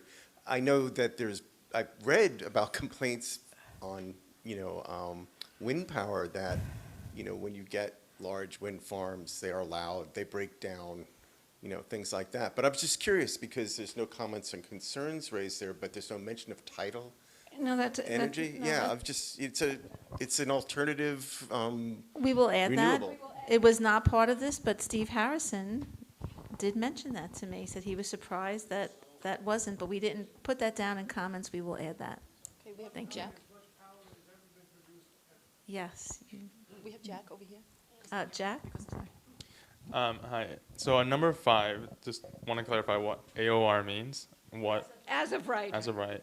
RCM districts? R district, C district, M district? What does that mean? R is residential, C is commercial, M is manufacturing. Got it. Okay. So I don't understand what ESS means in this case. Is it means that as an owner of a manufacturing center or as a residential homeowner, that I'm able to have up to 10,000 square feet, or is it the city providing ESS storage areas? We don't know. So there was a lot of mention of different types of energy storage, both as accessory uses and independent stations, energy storage stations. And in both of those cases, it could be accessory within a building or it could be a freestanding energy hub. And in both instances, it is a significant change. Right now, they're only permitted in commercial, mostly manufacturing, high commercial, mostly manufacturing districts. That will change to be permitted as of right in all residential districts. Small, R1, R2, so if there's an empty, so we asked the question, if there's an empty lot, say on 74th Street between 5th and 6th Avenue in an R5B district, and there's an empty lot that's less than 10,000 square feet, and someone bought it and wanted to put an energy substation, could it be done as of right? The answer is yes. Okay. So within this whole section, I would just probably strike out question number 3, just because it doesn't really make sense to have zoning that's based off of kilowatts, because kilowatt can vary as technology improves. Like, it doesn't make sense to limit that. In addition, would strike that with 3C. Doesn't really make sense because there's no reason why you would, scrap or cap energy density per 10,000 square feet. Yeah, I would just say that, zoning based off of square feet makes a lot of sense here. Just because technology could change, it doesn't really make sense to limit based on kilowatts, because that also could be used as, you could have, same amount of kilowatts, but use more space instead. Just those 2 points. Okay. Daniel? He's right here. I was actually going to speak in favor of changing to the kilowatts. I think what we're talking about here with this as of right, and our opposition to it, which I agree with, is these large battery storage facilities do have the potential to overwhelm the grid, and I do think it's reasonable to maybe permit as of right development up to a certain threshold, but beyond that, I mean, you can't just be building you know, an energy storage facility, which in effect is really a power plant of its own because it will be delivering electricity into the grid. I think it's useful to suggest that there be some sort of reasonable threshold that, you know, the state and the city can use to sort of judge how big these facilities really are.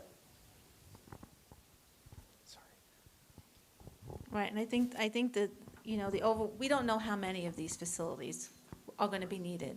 We just don't, you know, they don't either, right? But this is a big, it really is a big, open-ended, change to our zoning. And to allow Daniel? no review of any sort is very concerning.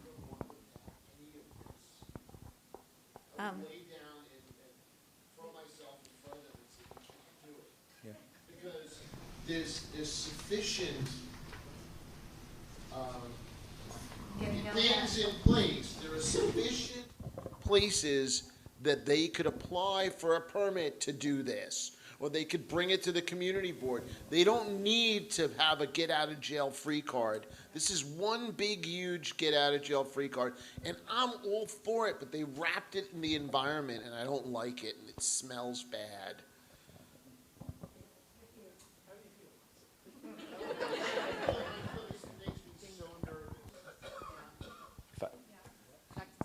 Sorry. Yeah, I mean, okay.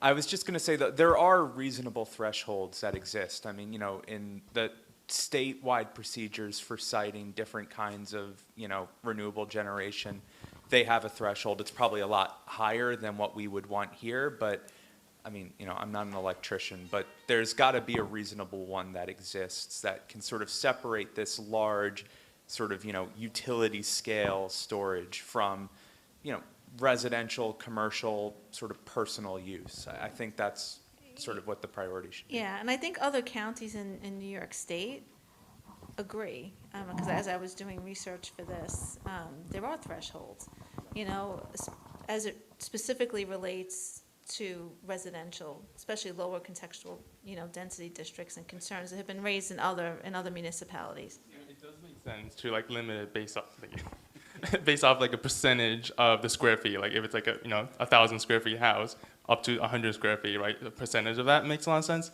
It just doesn't make sense to measure in kilowatts, to be honest. But like you could have tiering based off of residential CM. Right. Some counties have done tiering. I've seen that done. But overall, there seems to be an overarching concern about as of right in residential districts. Anyone else? Okay. First of all, I'm really sorry I had to step out for a phone call. I really tried to rearrange that. So my apologies if I'm asking something that was already addressed. I had two questions about this, and one of them I think is partially addressed about parking and how that might impact parking in the area.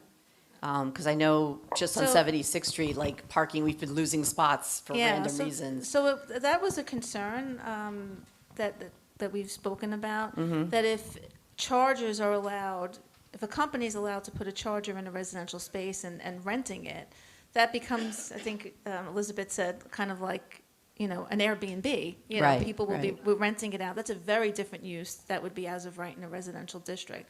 Also in the text are solar panels that are going to be permitted in front yards, which is a very different use, extended into the residential district. And then I guess the other question I have too, so thanks, that I think addresses some of what I was thinking about, is I noticed something about what size buildings it'll impact and how it'll affect affordable housing. So I also wonder, what are the rules going to be as to how these costs can be passed on to tenants if landlords have to implement these changes? There are no rules. Okay. Thank you. Mad Max, zoning Mad Max. Barbara in the back. Barbara in the back.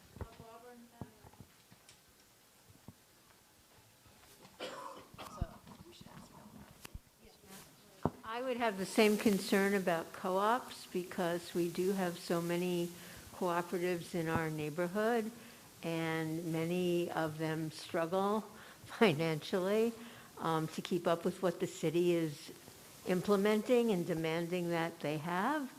And so I would wonder how this will affect them if they institute any of these green initiatives. Will they be giving tax breaks or incentives that will help ease the burden of Local Law 11? I'm just curious if there's any thought about them. They said they did not discuss tax breaks, but they did say, or incentives, they only mentioned that there were loans and grants available, and here's the website, you can look it up. Right, and yes, so it's still, you're incurring the cost. Okay?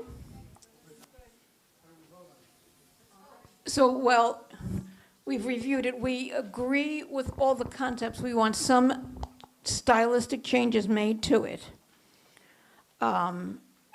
So are we willing to, yes, Steve? Yeah, I think that this is going to be a very hard one to put together as far as the motion is concerned. What I think that we should do is I think that you have the tapes, as they say, okay? And I think that what I would like to see is that we would vote to approve this in concept and to allow the staff to draft the document in accordance with the comments that have been made tonight. Yes, so I just want to, just for clarity, I have a form that I have to fill out, and the form is 4 boxes. Yes, no, yes with conditions, no with conditions. So what I'm hearing is yes with conditions. Yes. Okay. Got it. So, Okay. But, go ahead. okay, so Steve has put a motion on the floor. Yes. Yes. So moved. Do I have a second? I have a second. Jonathan, it does? Any more discussion? Yeah, another motion, we make it city of yes with conditions. Oh, and just, you can hear a lot more about this. There are 4 different segments to it. So we have a motion. We have a second. All in favor?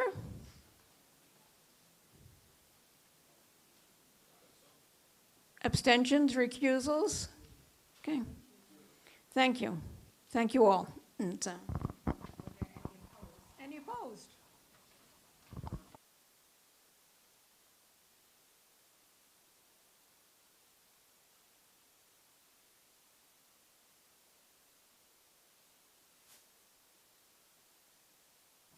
And thank you, Doris, for all of your hard work and your dedication. Thank you so much.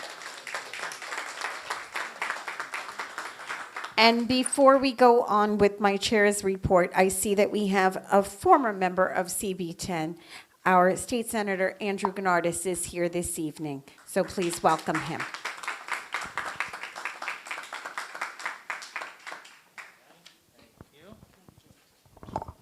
Good evening, everyone. How's everyone doing? Everyone's good? What was that? Even I was losing it after that was a very intense conversation. Just wanted to stop by. I know it's been a see what Albany's been like the last couple weeks. I know I have not been around the last couple months because we've been up in Albany every week from January through June, and most nights when you guys have meetings, I'm not here. I'm actually physically in Albany. So I just wanted to stop by and say hello, everyone, just give you guys a quick update, and then wish you all a great summer. First and foremost, very happy to share, for those of you that don't know, I'm now a daddy ×2. We just welcomed our second boy about a month ago. More importantly, that means that Diane here is a grandma ×3. That's really that's. Couple of quick updates about what's been going on up in Albany. Some of the things I was working on this year that I'm happy to report back on. This year, as it related to the state budget, one of the big things I was focusing on, 3 things I was focusing on. First was expanding the state's child tax credit. New York State has a child tax credit that mirrors the federal child tax credit, but it's a lesser amount. We were the first state in the country to actually adopt a state child tax credit 20 years ago. When they did that, though, they exempted or they excluded children under the age of 4. That's like the most one of the most expensive. I guess it's always an expensive time as I'm learning. But that's a really important time when even a couple of bucks goes a long way for formula, diapers, clothes, you name it. This year, as part of the state budget, I'm happy to say that we were successful in closing that gap. And what that means is that 800,000 kids under the age of 4 in New York State or their families will now be eligible for the state child tax credit. That's 650,000 families. An average of $320 back in their pockets. That means clothing, food, school supplies. God forbid they want to go to the aquarium or the zoo as a family. Like, really makes a difference for these families. And this is part of something I've been working on called the Working Families Tax Credit, which would mirror what the federal government did during the American Rescue Plan during the pandemic. Gave families who were eligible direct cash assistance, helped them pay their basics, their necessities. We cut the child poverty rate in this country by 50% when Congress did that for 6 months, and then they dropped the ball. So we're going to try to replicate that at a smaller scale here in New York. And so this work on the child tax credit was the first step towards that. Number 2, heard someone mention public transit before, music to my ears. The MTA, as many of you probably knew, had a big budget deficit going into this year. Pre-COVID, 40% of the MTA's budget comes from rider revenue, comes from your fares. Post-COVID, 28%. That 12-point gap was a $1.3 billion budget shortfall.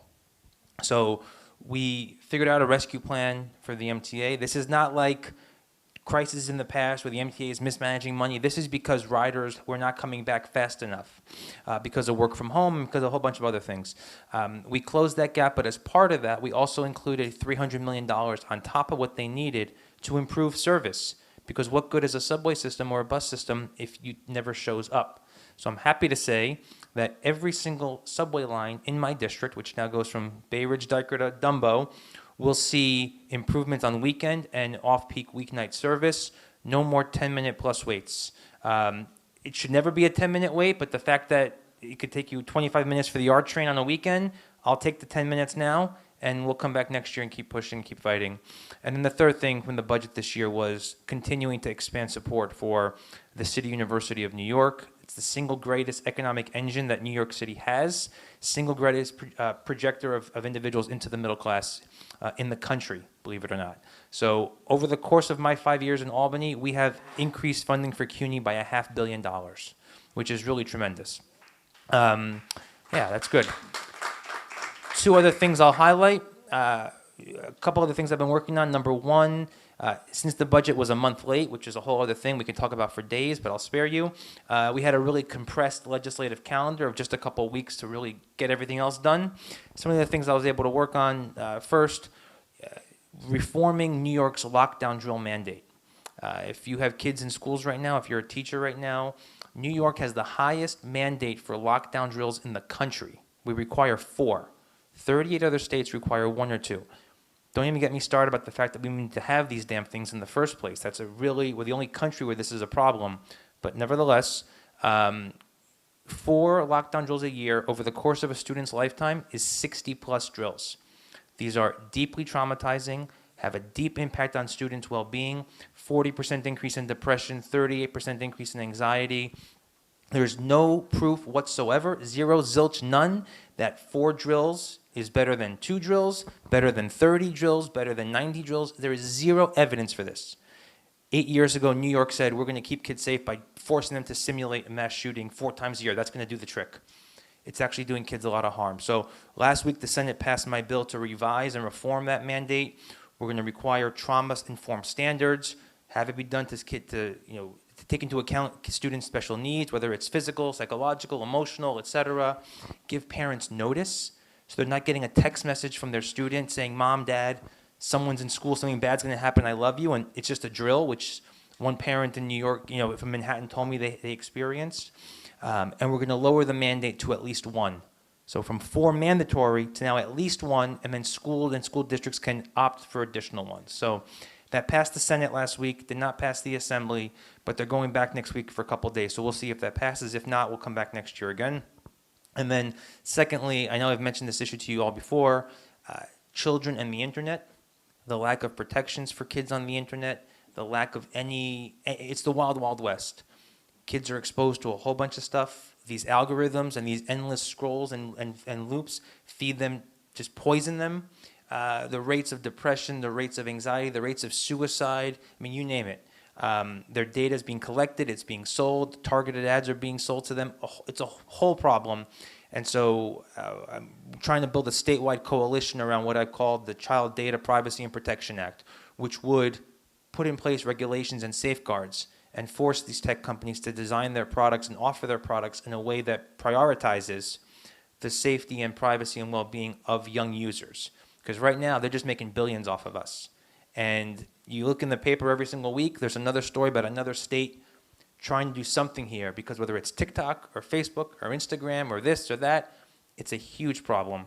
And there's been zero efforts to try to fix it. And these apps will tell you, oh no, we just put time limits in place, so it's okay. So instead of your child being poisoned for 6 hours that night on their phone, they limit it to 1 hour. That's great. It's a huge problem. So we're building a statewide coalition around that and really hope to make some significant progress on that when the legislative session resumes next year. I'm not slated to go back until January again unless something else comes up, an emergency. The one big thing we left unaddressed in Albany this year, which I'm disappointed in, was anything around housing. We are in a housing crisis. 50% of families in New York City can't afford their basics because the single biggest driver in their family budgets, childcare and housing. We need to build a lot of more housing wherever we can. We need to protect the housing we have. We need to update the housing we have. We got to get the suburbs to do their fair share, right? This has got to be a comprehensive, we're all in this together approach, because otherwise, young people are not going to live here anymore. Grandkids are not going to come back from schools, colleges, and want to live in their neighborhood anymore. Young families won't be able to live here anymore. It's already happening. For all this talk about people leaving New York City, oh, the rich are leaving New York because of the tax. You know who's leaving New York? People who can't afford to live here. Those are the people that are leaving New York. And if we don't find a way to give them a place to live, we're going to lose them forever. So with that, that's a lot to say in one breath. I will bid you all adieu and wish you all a very happy summer. Thank you again for all that you do for the community, and we'll see you in September. Thank you, guys. Thank you so much. Thank you so much. And I see now that Assemblymember Alec Prokrasny has joined us, so please welcome him as well.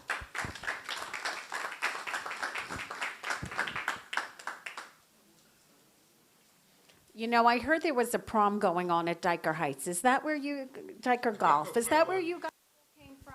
It was my prom. No, it was not a prom. It was some graduation, but it wasn't a kid's graduation. It was some adults' graduation. Hello, everybody. It's good to be back. It's good to be back here. It's good to be back from Albany. Not for a long time, though. We're coming back to Albany, like Santa just said. We're coming back on Tuesday. We're going to be there on Tuesday and Wednesday. There is some unfinished business. Yes, we're done with the budget, but the budget, my last life in the Assembly, previous life in the Assembly, the last year was 2015. In 2015, I've been voting for the state budget of $147 billion. That was 8 years ago, only 8 years ago. Now it's $229 billion. It's mind-boggling to me. That means that people in New York State are paying 57% more taxes. It's just absolutely unacceptable. But we have a majority in the Senate, we have a majority in the Assembly, and we in the minority, we're trying to fight higher taxes, but it's just very, very difficult. I was in the majority for about 8 years, 8.5. It was a different kind of majority, in my opinion. It was a majority that has been talking to minority and finding compromises and finding a way to go forward.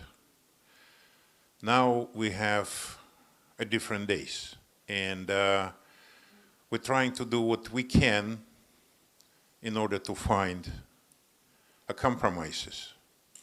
But it's harder and harder some bills that I see on the billboard, that something that I couldn't imagine that when I came to this country 35 years ago, I wouldn't imagine I could see something like this as the bill, as a proposed law.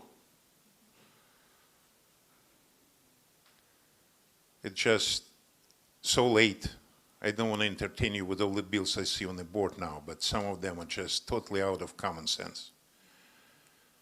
And they're totally out of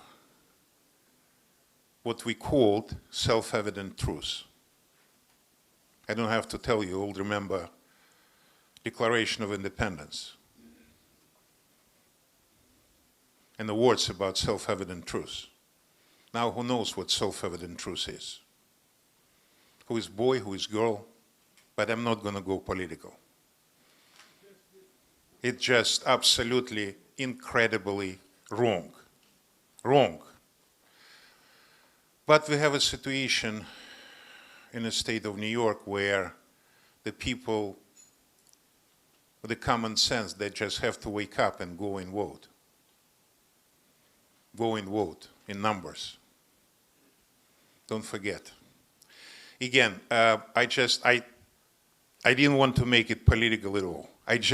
I'm giving you my impressions, my feelings, because that was my first session after the long period of being out of politics, and it's just completely different now, totally different. But anyway, budget is done. There are some good parts in the budget. I wish that budget would be more about small businesses, more about the development, the economic development. Now you see some parts of the budget that's just wouldn't have a common sense. But again, it's up to the people. I believe that people in the state of New York will wake up, and very soon. Situation with migrants, wherever I'm speaking to you is really, I'm speaking based on my experience, on my personal experience. We're all compassionate people, but I came to this country 35 years ago, and before I entered this country, I've been staying in Italy for almost a year. What was the reason? The federal government, the Washington, was checking my background once in 2 months, was checking my health once in 2 months. So with me, 35 years ago, they knew what to do. Now they don't. It's just mind-boggling. But we have a summer a summer ahead of us, so let me just wish you a great summer, and let me assure you that the people in Bay Ridge and Dyke Heights are now represented by the assemblyman who has some life experience living under socialism, under communism, living under government without any common sense. So I'm going to be fighting all this nonsense. I'm going to be telling you the way things are. I'm going to be coming here and telling you the way things are, the way I understand it. And if more than 50% of the district wouldn't be with me, let it be that way. But I will try to fight, because 35 years ago, I came to a bit of a different country. Country that was built on a competition, country that was built on the ideas of a quality of life first and foremost, and not for the criminals, but for you and me. Thank you very much. I'm sorry I don't have enough time. If you have any questions. 1 second, sir. Before you leave, just one quick second. Several times on your behalf here, Josephine, I'm sorry, very brief. I spoke on your behalf. Many people had asked me what had come of, and I want you to let them know, your strong attempt and many of the colleagues across both parties to rename that portion of the Belt Parkway as it passes Fort Hamilton as the Veterans Highway. Several people had asked me.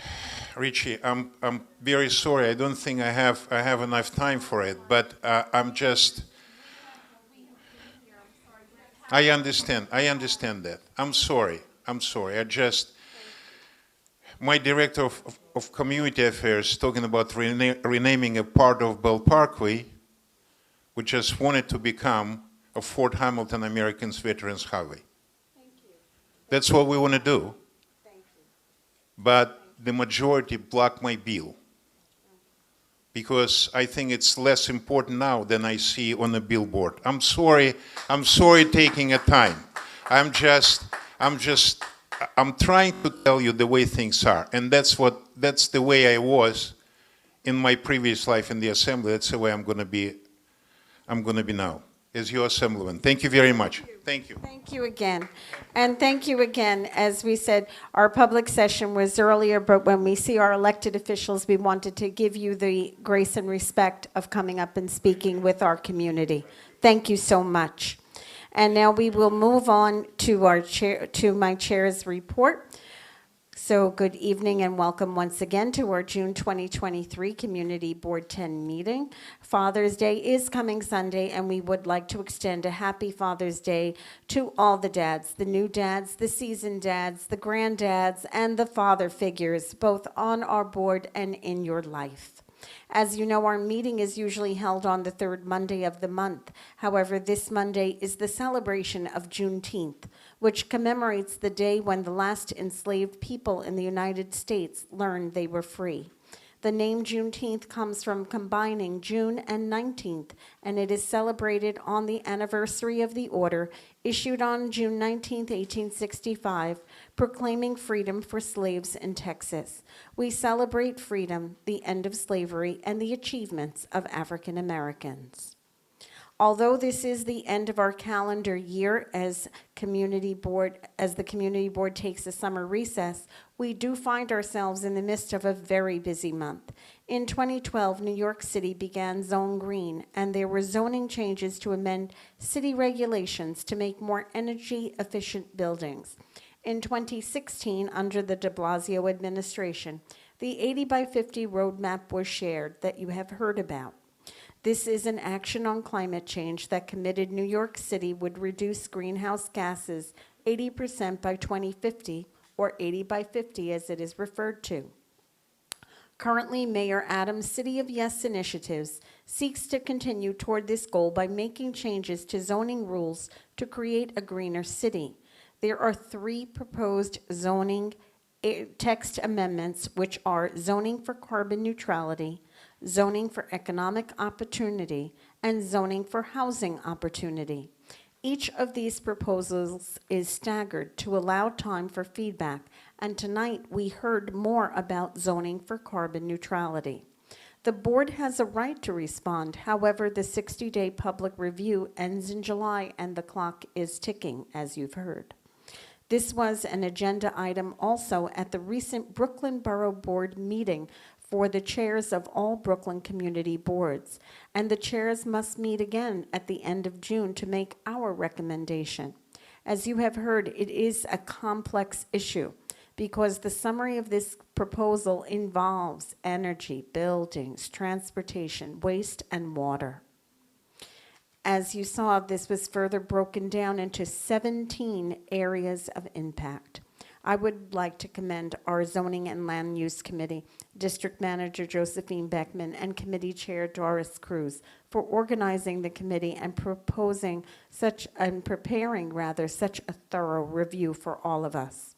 I will share our board's recommendation at the upcoming Brooklyn Borough Board meeting, and thank you all for your time and service. To acknowledge the service of all of our board members, this evening when you signed in, you may have received a little Community Board 10 pin. It is a small token to symbolize your achievement as community leaders and distinction as part of this team. As we have noted, board members are volunteers, and we wanted to acknowledge the gift of everyone's time and dedication to our community. Just like in scouting, we believe that your volunteerism should be noted as a merit badge and honor and distinction. You have earned it by being a board member, and we are proud to be on this board with each of you. We wish you all a very happy summer. Thank you. Respectfully submitted, Jane Marie Kapitanakis. And now, our district manager's report. Thank you. Thank you, Jane Marie, for your wonderful report and for your leadership this past year as chair of Community Board 10, and congratulations to our officers. The Coalition United for Equitable Urban Policy, known as QUP, reached out to the district office and were planning to attend our board meeting this evening. They asked that I share with you their community blueprint for outdoor dining. They are a grassroots organization impacted by outdoor dining and are advocating for changes to end roadbed dining. They have a one-page flyer that they sent to the district office, which we have left on the rear table. I'm happy to report that Community Board 10's cleanup with the Bay Ridge Environmental Group was a huge success. We had over 120 students attend our rescheduled cleanup of Shore Road Park, plus volunteers from Bragg. We accomplished a great deal. 41 benches were painted, as well as the flagpole, and a great big portion of Shore Road Park was swept and weeded. Special thank you, yes, deserves a big round of applause. So I'm just going to give some shout outs. A real special thank you to our college aide, Ashley Go, for her outstanding outreach to local high schools, key clubs, and board member Daniel Loud, who is the president of Bay Ridge Environmental Group. Thank you, Daniel.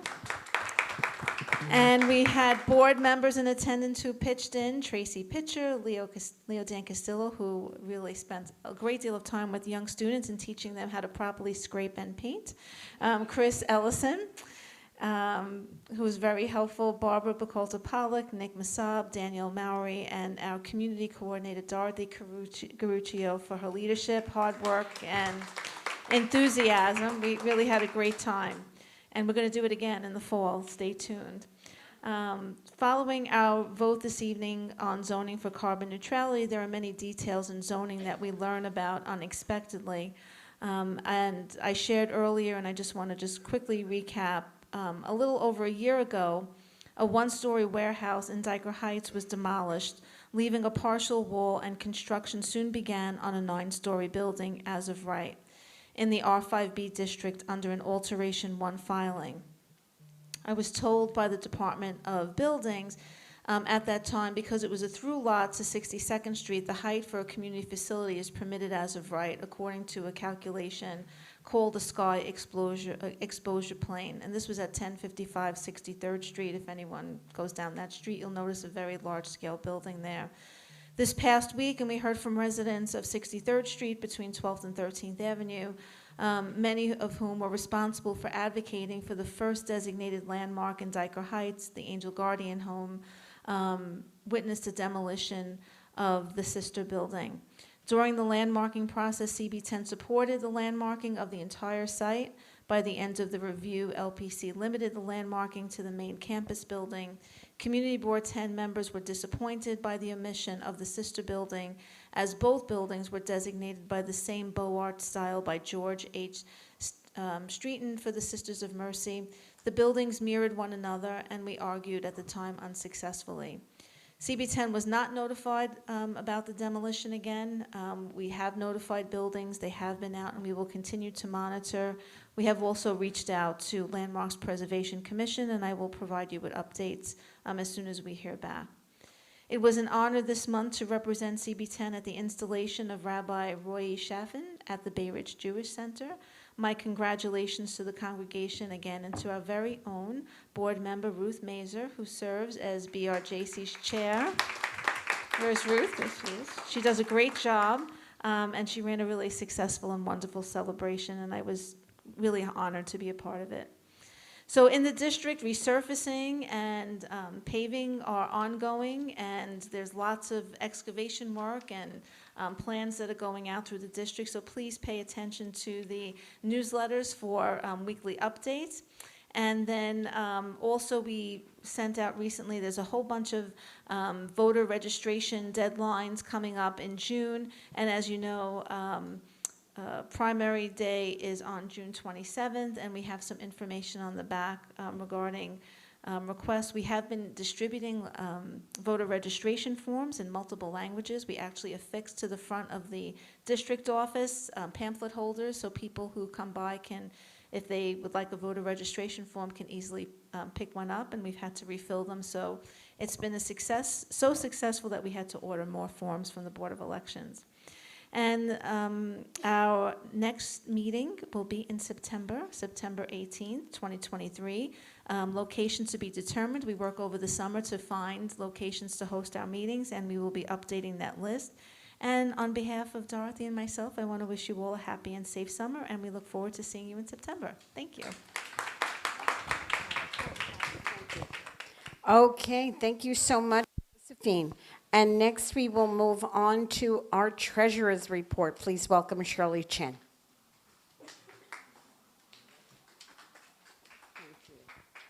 Thank you, Jane. Thank you for the pin. It will be in my uniform. It will be in my uniform forever. Good evening, everybody. CB10 Treasurer's Report as of May 31st, 2023. Total personal services, we have $212,698.49. Total other than personal services, we have $7,931.90, leaving an encumbered budget balance of $46,960.61. Have a wonderful summer. Happy Father's Day, and see you all in September. Thank you. Thank you. Thank you so much. I just want to also remind everyone the clock is ticking, and just like metered parking, we too have a time limit here. So we want to just ask our members to keep this in mind as we move forward. Next up, we have our Parks Committee report. Please welcome Diane Gennardis.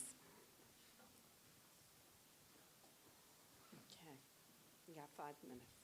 I'm going to try to do this really quickly. So once again, we're going to discuss the second agenda item from our Parks Committee meeting. The second item on the agenda was a presentation by New York City Parks Department regarding the pavement reconstruction of a portion of Diker Beach Park and Owl's Head Park. James Morris, Director of Capital Projects for the New York City Parks Department, introduced this presentation and then turned it over to Nicholas Greenstreet, who is the lead on these projects. We first heard the presentation regarding Diker Beach Park. Diker Beach Park is located along Cropsey Avenue between Bay 8th Street and Polly Place. This $6 million project is being funded by Councilman Justin Brannan and is set to improve safe pavements and connectivity throughout the park. This area is adjacent to a flood zone and is located next to the Fort Hamilton Army Base. There are 8 points of access to this park, and it includes tennis courts, restrooms, handball courts, and benches.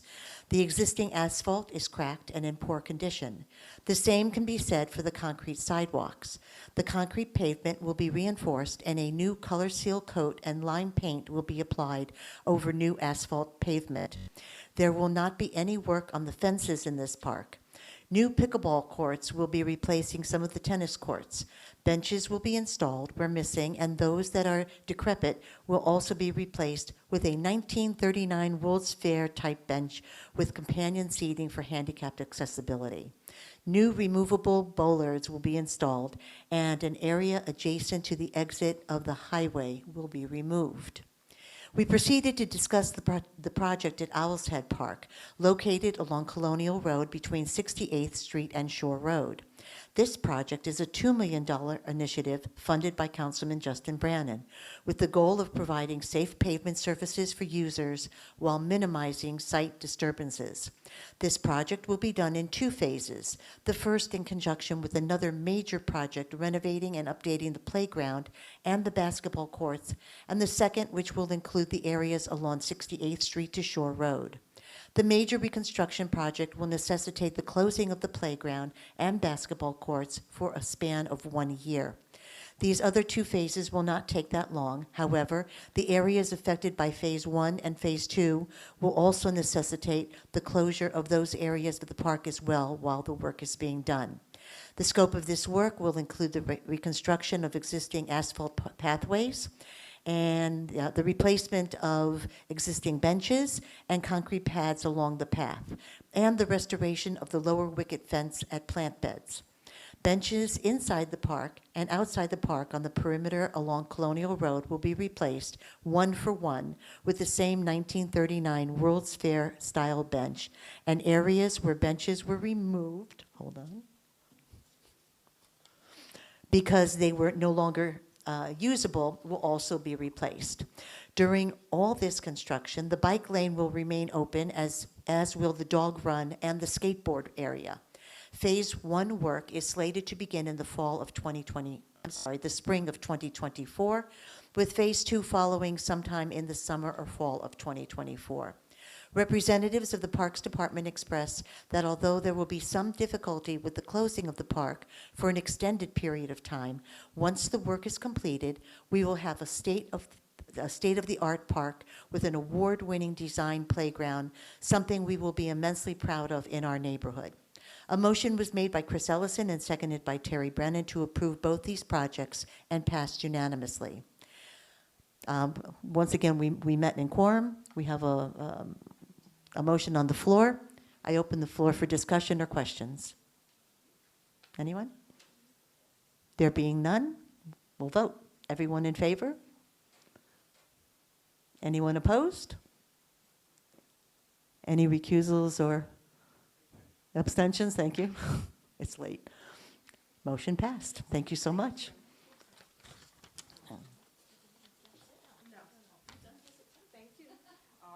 Thank you so much. Next, we move on to our Environmental Committee. Please welcome Tracy Britton.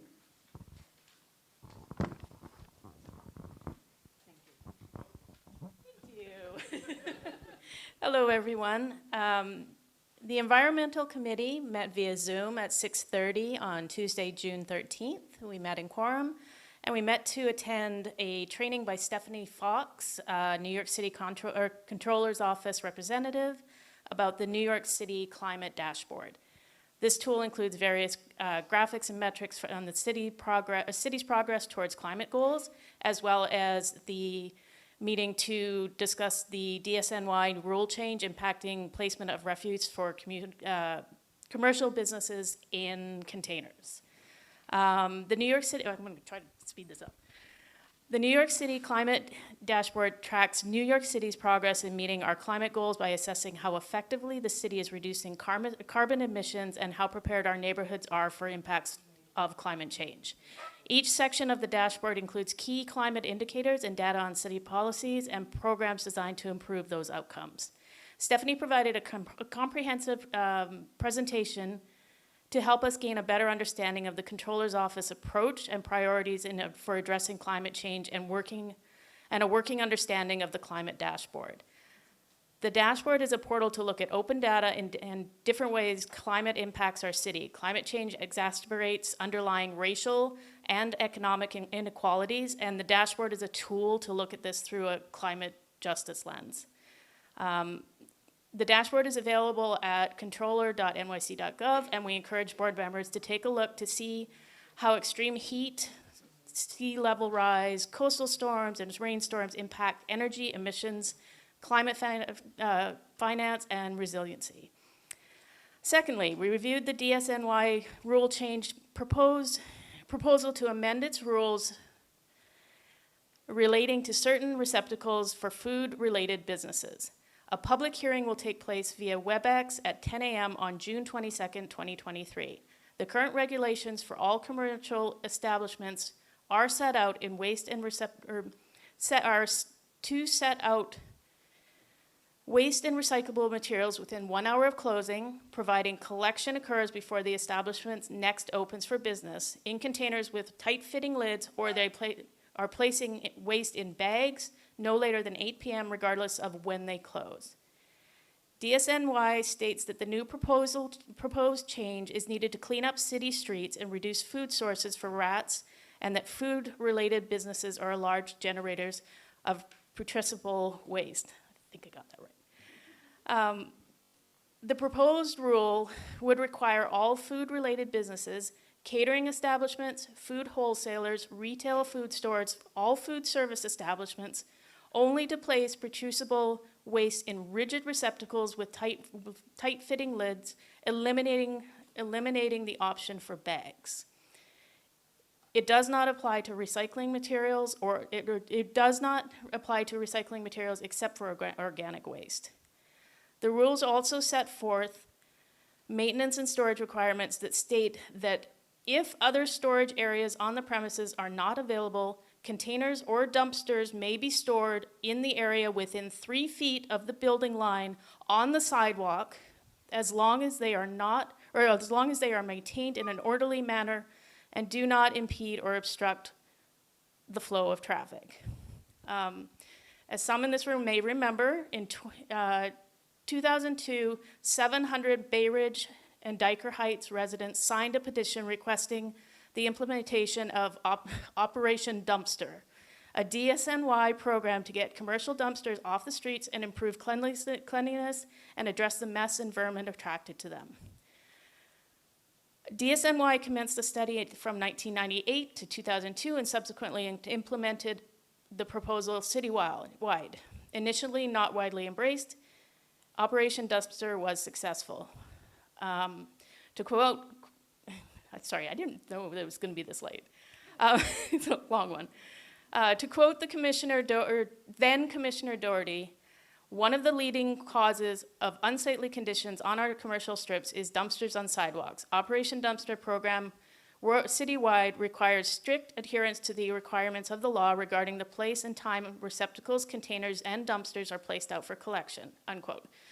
We recognize that bags have their own environmental impact, and both bags and containerization have pros and cons. We heard from Liz Lovejoy with the Fifth Avenue bid that food-related businesses are still bouncing back from COVID and are concerned about the added costs of maintaining containers and compliance. The committee discussions centered around the general agreement that with containerization as a whole, steel merchants could use support from the city, similar to the commercial organics law, requiring largest producers to adapt first and providing more time for the smaller merchants to adapt. So a motion was put to the floor to send a letter to the DSNY regarding the proposed rule change requiring food businesses to put out putrescible waste for private carter collection in rigid receptacles. CB10 acknowledges the city's commitment to clean up New York City streets and reducing food sources for rats. However, the past storage of containers on sidewalks has been a problem and created conditions that attracted rats and vermin. The letter should urge DSNY to reconsider and provide commercial establishment with a phased implementation of the law to allow small businesses to continue to place refuse out in heavy-duty bags to be collected within 3 hours of closing, similarly offered to large apartment complexes or buildings, allowing time to adapt to the new rule changes. The letter should also include comments from merchants to the Community Board District Office and the Fifth Avenue bid. So I guess this is the first time I've done this. And the motion is on the floor? So yes? The motion is on the floor. Do we have a discussion? Any questions? Discussion? It's just like, you just clarify what the motion is. Sure. I mean, it's basically to send a letter to have them reconsider the rules, and it seems to be moving quite quickly. And there's a lot of businesses that don't have the facilities to have this type of storage. And so to at least have maybe a phased situation where they can adapt and find proper containers. Correct. Yeah, sorry, that was long-winded. Thank you. No worries. Anything else? Seeing none then. So we have our motion on the floor. We're ready for a vote. All in favor? We had the motion. It was already. Yes. Oh, I'm sorry, Yes. we were in quorum. You were in quorum. Yeah. I'm sorry, they had already met in quorum. So all in favor? I see some have begun to vote. Thank you. Any opposed? Any recusals or abstentions? One. Thank you. And the motion carries. Thank you so much, Tracy. Thank you. All right, you could just put that. Thank you. Thank you. Thank you. Yeah, that's fine. Thank you so much. All right. Moving on, And noting the time, and as I said, we are now in the Cinderella crunch time of having to hurry up. So we note that the traffic and transportation and also the senior issues report, they are both informational. So I know it had said that there was a discussion and vote for traffic and transportation, but it is actually informational. It is an update, and the senior issues and housing is also an update. So we can waive the reading and send those reports to the board members.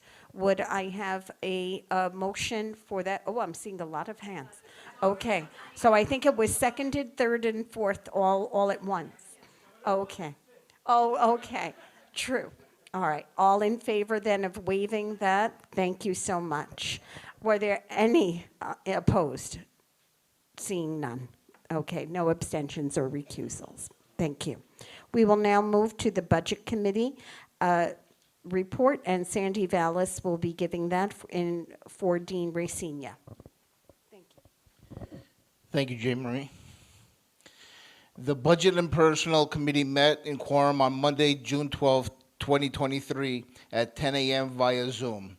The following committee members were present: Dean Racina, Chairman, Sandy Vallis, and Barbara Vellucci.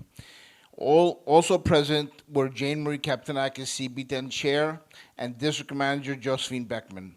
The purpose of the meeting was to approve for fiscal year 2024 budget the hiring of a college aide for 5 hours per week at the prevailing rate, and to approve the hiring of a community assistant for 22 hours per week at the prevailing hourly rate. The motion was passed unanimously. And we were in quorum. Okay, and so is there any discussion? All right, so we are ready to vote on that as well. All in favor?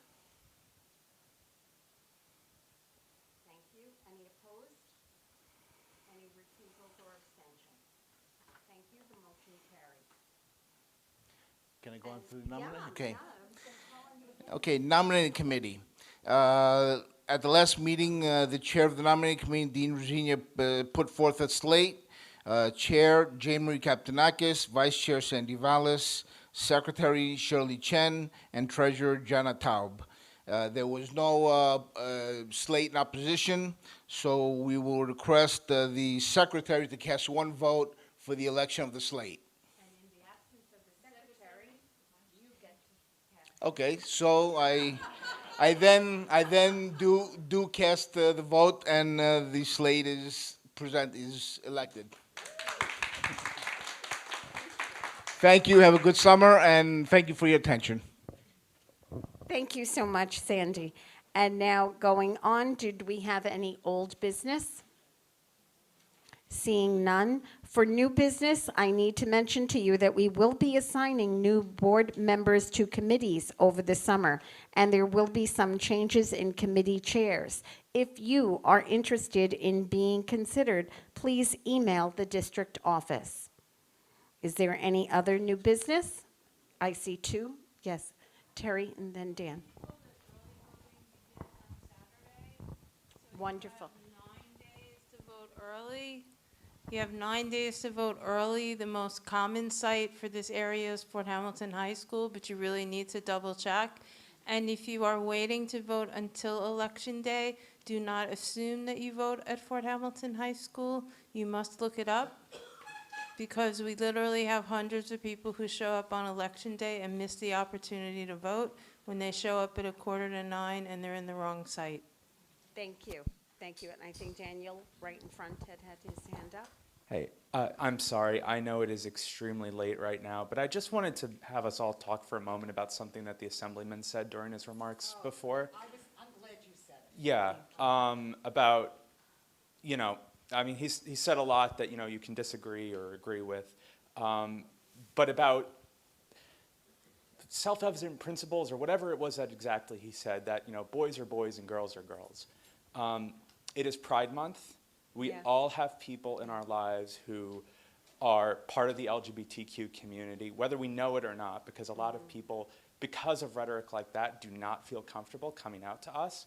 As you were speaking, I looked up the stat because I knew there was something to this effect, that over 50% of trans children between the ages of 13 and 24 in the United States have attempted or contemplated suicide. And this rhetoric is exactly why, because they feel that their country hates them, that they're un-American. That's essentially what was said there. So, you know, I know it is late. I know we all want to go home, but I hope it's not out of line to propose a motion for this board on Pride Month to say that it supports the LGBTQ community in Bay Ridge, in Diker Heights, and the rest of Thank CB10. you, thank you. So how can we?